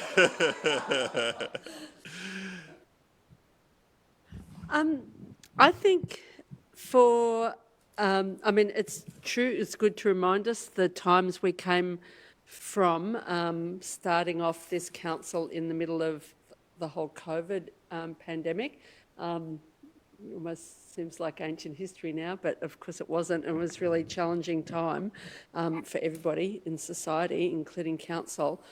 But I think one of the things that we've got to think about is that the thing that makes council work is when the community is involved, and also sometimes when we get things wrong or not quite right, the community is another form of expertise. Beyond, we've got expertise within the council offices. Some councils also have expertise, but sometimes the lived experience in a particular area or whatever the issue is actually can add an extra level of expertise. And so I think it's really important for councils not to have an us and them kind of attitude. That actually we need to, we make the best decisions when we welcome constructive criticism from within the community. And I think that's when we make our best decisions. So, I think, there are there's a range of things that I think do make me proud there, although, various big projects which we've carried out, like the Glenroy Community Hub and the Saxon Street project in Brunswick is coming to fruition, and various things. I'm really happy that we saved the Faulkner outdoor swimming pool. That's people are really excited to look forward to the opening of that, and all the messages from users of that pool before the pool was demolished, the buildings were demolished, shows how treasured that pool was. I sort of feel as if there have been some improvements in the disability space, both because there's a particularly dedicated council officer, disability officer, working with a disability reference group, and I'm pleased to see some things happening, although I think I'd like to see more happen, but around disability audits, but also some of the work of council around invisible disability. And I think that particular reference group is working really, really well. I'm also happy to see that the ballot route project is still, while it hasn't come to fruition yet, it's further down the track, and hopefully we'll see land back to the Wurundjeri Woi-wurrung, and that will be a great project for the entire community, not just the First Nations, but obviously First Nations primarily. But it's a community project for the whole community, and I'm especially happy that we've managed to maintain council's home care service. It is a very challenging environment in which for council to keep its home care team together. But I think it's really important that when other councils are selling off their services, leading to disastrous outcomes, that we've kept our staff together. Thank you, Councillor Bolton. Any other councillors wish to speak?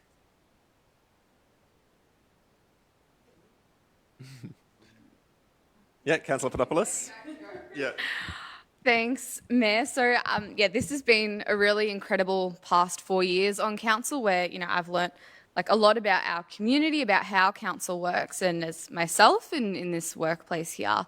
So I was elected a few years ago now, just shy of my 22nd birthday, and I'm now well and truly into my mid-20s, which is a bit terrifying. But over this time on council, I finished my university degrees, which I'm really proud of, and have balanced council and uni. I've been elected as your mayor and put my very best into that, and have fought at every turn to help, create an inclusive and sustainable Merri-bek. I'd like to highlight some of the things that I'm really proud of us doing as a council. And so on the little things that perhaps maybe people don't realise is we've practically doubled our tree planting budget, we expanded our library opening hours, and we really significantly increased our active transport budget. These are 3 things that are going to have tangible impacts on people's lives that I'm really proud of us doing as a council. But I guess in addition to that, I'm really proud of us doing the brave thing and the right thing. And as a council, no matter what you think, we know how to take a stand on these big issues. And each time that, I've been in this place making those decisions, I felt the confidence and the courage to follow through because of the community and because of the support of grassroots members of our community. Whether it was our council being the first in Victoria to take a stand on Palestine, whether it was getting the federal rules changed that used to force us to have citizenship ceremonies on Invasion Day, whether it was changing our name after we discovered its slave plantation roots. Doing each of these things has taken a lot of guts and a lot of courage, and I'm really proud of our council being one that rises to the challenge. I'm also really excited about the prospect of Central Coburg and the community engagement that we've done so far. I think this is something that is city shaping, it's strategic, and it's one of the reasons why I'm involved in council in the first place. It's been really incredible to see the community engagement so far, and so I'm really excited to see how this will pan out over however many years into the future. So to wrap up, I'd just like to thank my councillor colleagues, to wish the very best of luck to those that aren't contesting. I know it's a big decision, but you should both be really, really proud of all that you've done on this council. Thank you to council officers for all of your work, and of course members of the community for constantly getting in touch and letting us know what they think of our decisions, because that's what we're here to do, to represent you and to listen to you and to act for the future. So yeah, I've been really privileged to be on this council for the past 4 years. Thanks. Thanks, Councillor Panopoulos. Who would like to go next? Councillor Riley? Yeah, look, I'm approaching my 8 years, ending up my 8 years here, I've met so many incredible people who live in and love this city, and I'm really proud of the work this city does, doing things like just supporting infrastructure renewal, which sounds terribly boring, but it's so incredibly important. It's so very evident. Sporting club operations are really important, including our pathways for girls and women and supporting businesses and industry. But I have served on most of our advisory and reference groups, and not all of them, and some of those I've done multiple years on. And I've been especially pleased to represent Merri-bek on the Northern Council Alliance, Greenhouse Action Alliance, and the Metropolitan Transport Forum. In particular, I was really honoured to be the mayor as we emerged from COVID and where we changed the city's name to Merri-bek, Rocky Country in Wurundjeri Wurrung. It was really particularly special to me to get to know the leaders of the three family clans, leaders of the tribe of the Wurrung, Uncle Andrew Gardner, Uncle Tony Garvey and Auntie Alice Kalacha. It was very special. Declaring a climate emergency in 2018 and setting the new net zero community targets for 2035 underscores for me the care and the concern that many Merri-bek communities and members have for this global and social threat. It's a really big local one as well. Look at the winds we've been having the last few weeks. It's just been appalling. And the damage that they're going to do in the future, it sort of frightens me. There's much that we're doing that we are improving, given all of those winds, the crosswinds and the political crosswinds we're about to face, but addressing social needs like food organics and garden organics, getting them out of landfill and reducing methane, which is 4 times more damaging than CO2. Our parks close to home, so many new open spaces in 8 years. Thanks to the earlier councils for setting all that up. Our food systems work, our nature plan, which complements our urban forest strategy, our active transport for walkers and riders and skaters and scooters. Merri-bek, or Merri Merri Wayee, was something which means Merri Merri Us in English. It's a Wurrung offering. It's something that we partnered with Darebin City Council, and we're prizing our cultural heritage and learning from them to care for country. We're addressing public safety and identifying the needs of women in those spaces, and we're also respecting and sharing the use of those spaces all along the Merri and other places as well. I'm really pleased to say that the Metropolitan Transport Forum will coordinate a campaign across our metropolitan area to get accessible tram stops before the next Victorian election. You've heard about that tonight, but I'm really especially looking forward to continuing the work with local men and all genders in Merri-bek and beyond our city to address the role of men and boys in stopping violence against women and changing that culture, especially through publishing 20 Things Men Can Do to challenge patriarchy. I want to express my gratitude to all my fellow councillors here and Councillor Carly Hannon, who's not. I hope that's there's a good reason why she's not here for this, but I want to thank you for your positive contributions, councillors, and really acknowledge that hard work that you put in.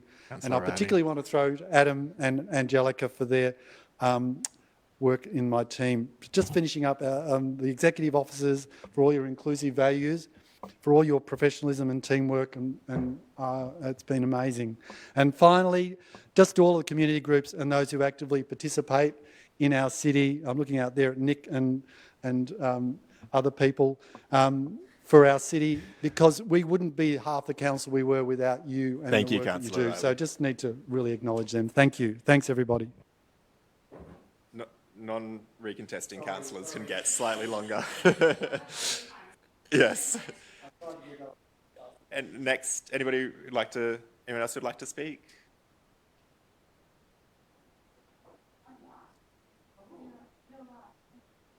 All right, go ahead, Councillor Davidson. Thank you. And like so many other councillors have said, it's been an honour to serve in this council, and that's exactly what we do each time we attend the chamber community event. We have the honour of serving our community. And we all do our very best, and sometimes that's in very hotly contested ways. But I think we all love a good, robust debate. And one of the things I really enjoy is the fact that we all can share a meal and exchange details about our lives together as well, even in the midst of some of the most hotly contested debates I've seen. And we've had many on this council. I'd like to thank the council officers for their tireless work, and Kathy for being such a good helmsman for this council and steering us in the right direction, for her frank and fearless advice. And particularly to thank the residents who take their time to contribute to how we shape our community and what it looks like. Those people who volunteer, the people who attend our council meetings.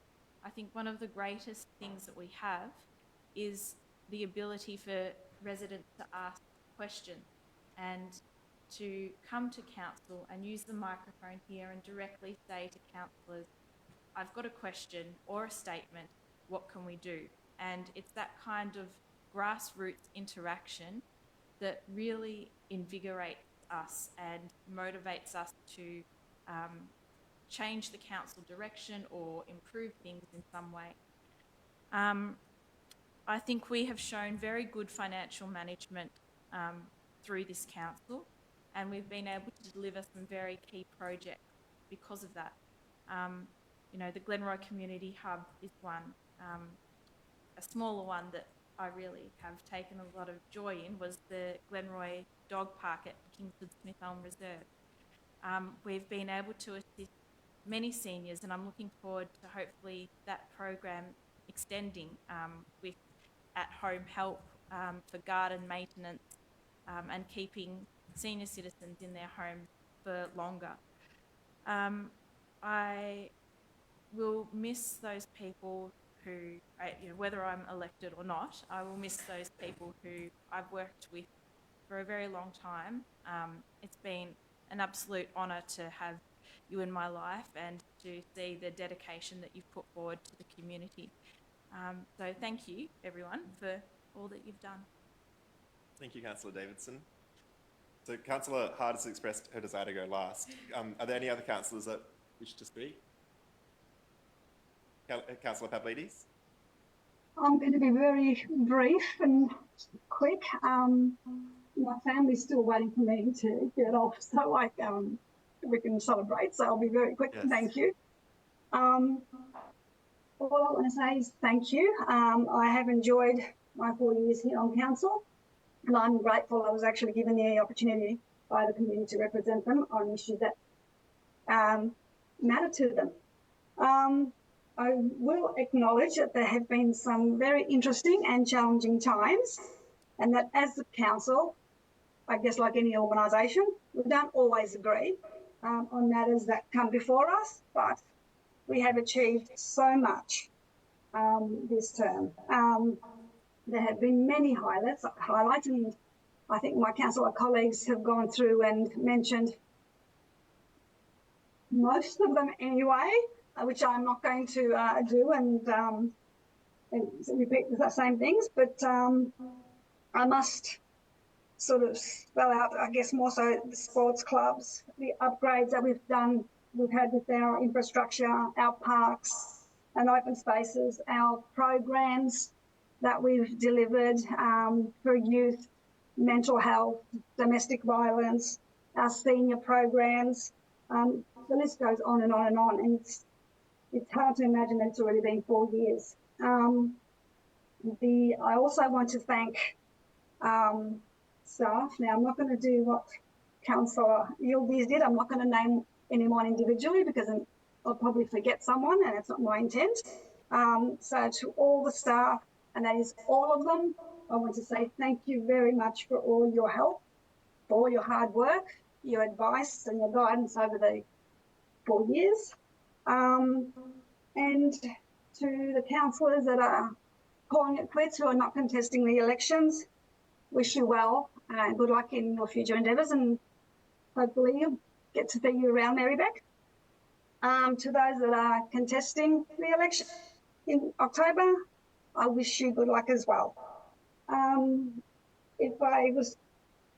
must say, like for myself personally, I think I need to mention that I'm particularly proud of my constant advocacy around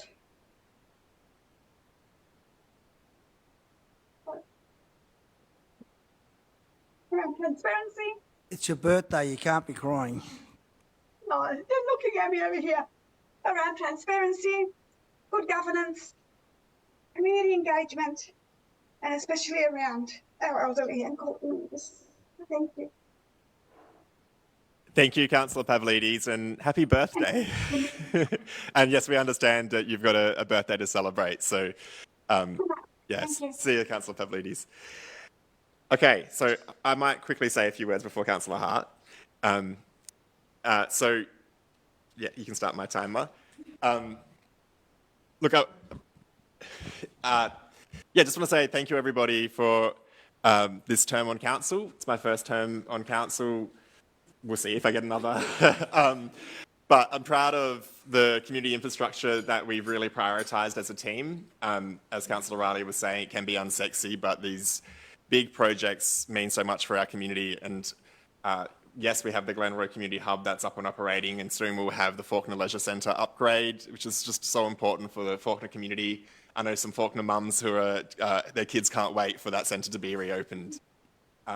Also the Saxon Street or the Balumbalam Place Community Arts Centre, another big important piece of infrastructure for our community, and thank you, Councillor Tapanos, for pushing for that for many, many years before my time on council as well.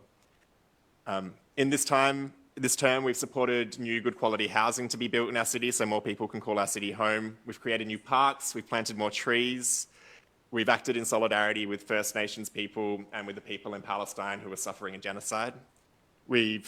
I'm proud to personally have worked to help accelerate the rollout of our active transport infrastructure to make it safer and easier to walk and ride around our city, and for helping to increase our grants to arts and arts organisations.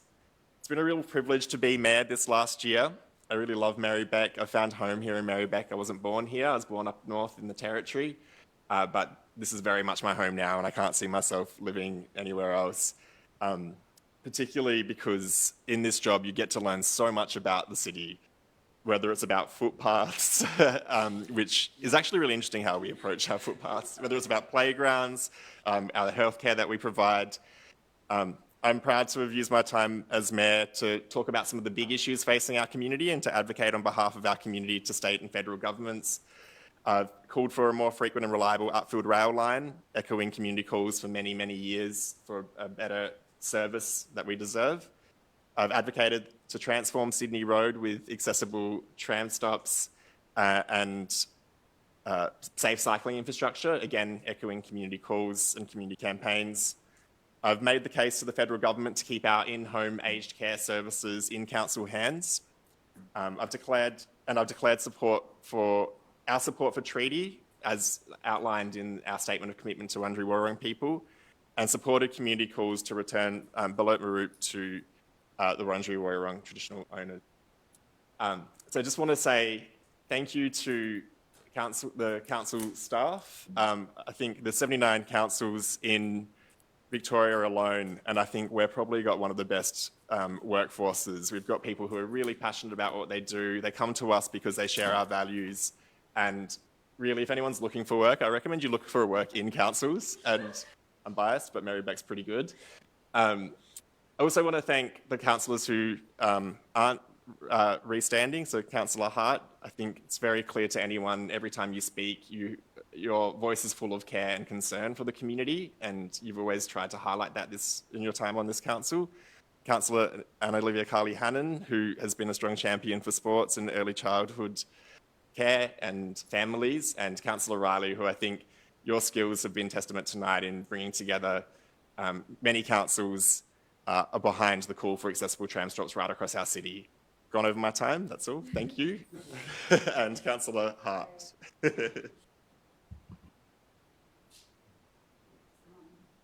No, mate. Sorry. Yeah, so moved by Councillor Tapanos, Councillor Riley seconded. We're all voting on that. Yeah, passed. Sorry, Councillor Hart, you're... Yeah, thank you. It's a bit hard to believe that it's here. And this is the last meeting, to be quite honest. And I'm sure for Councillor Riley must feel that after after those many, many years. I'm only going last basically because I was the last councillor elected. Well, I wasn't. I kind of was elected. Yeah, count back.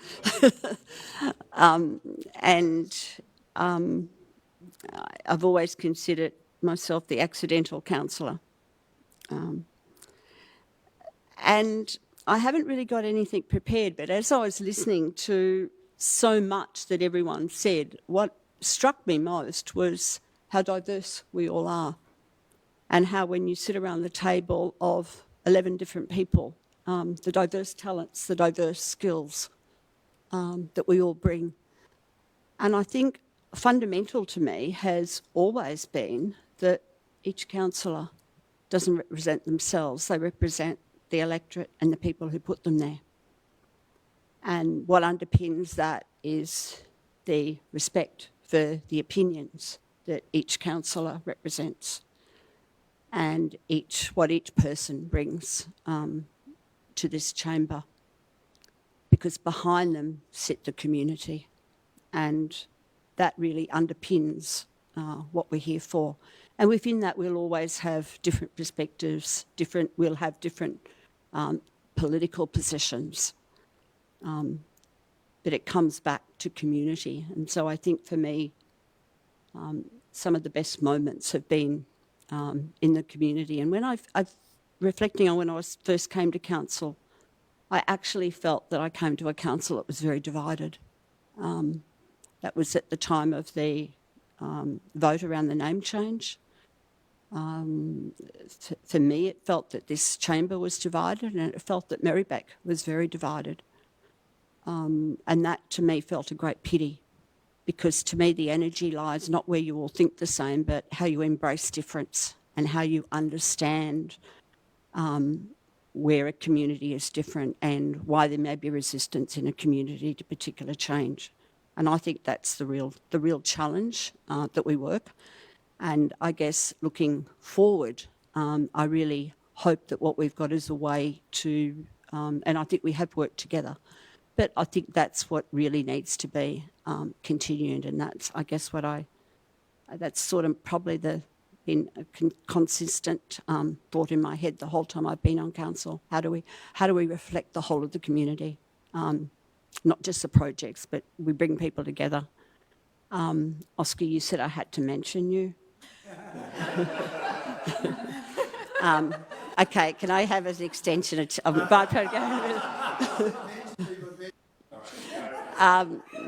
yeah, one of my first meetings when I came, which it's really close to me. I think was the meeting I did with Angelica wasn't there, but 2 Northwest councillors up in Gowan Bray, and they blamed me for everything.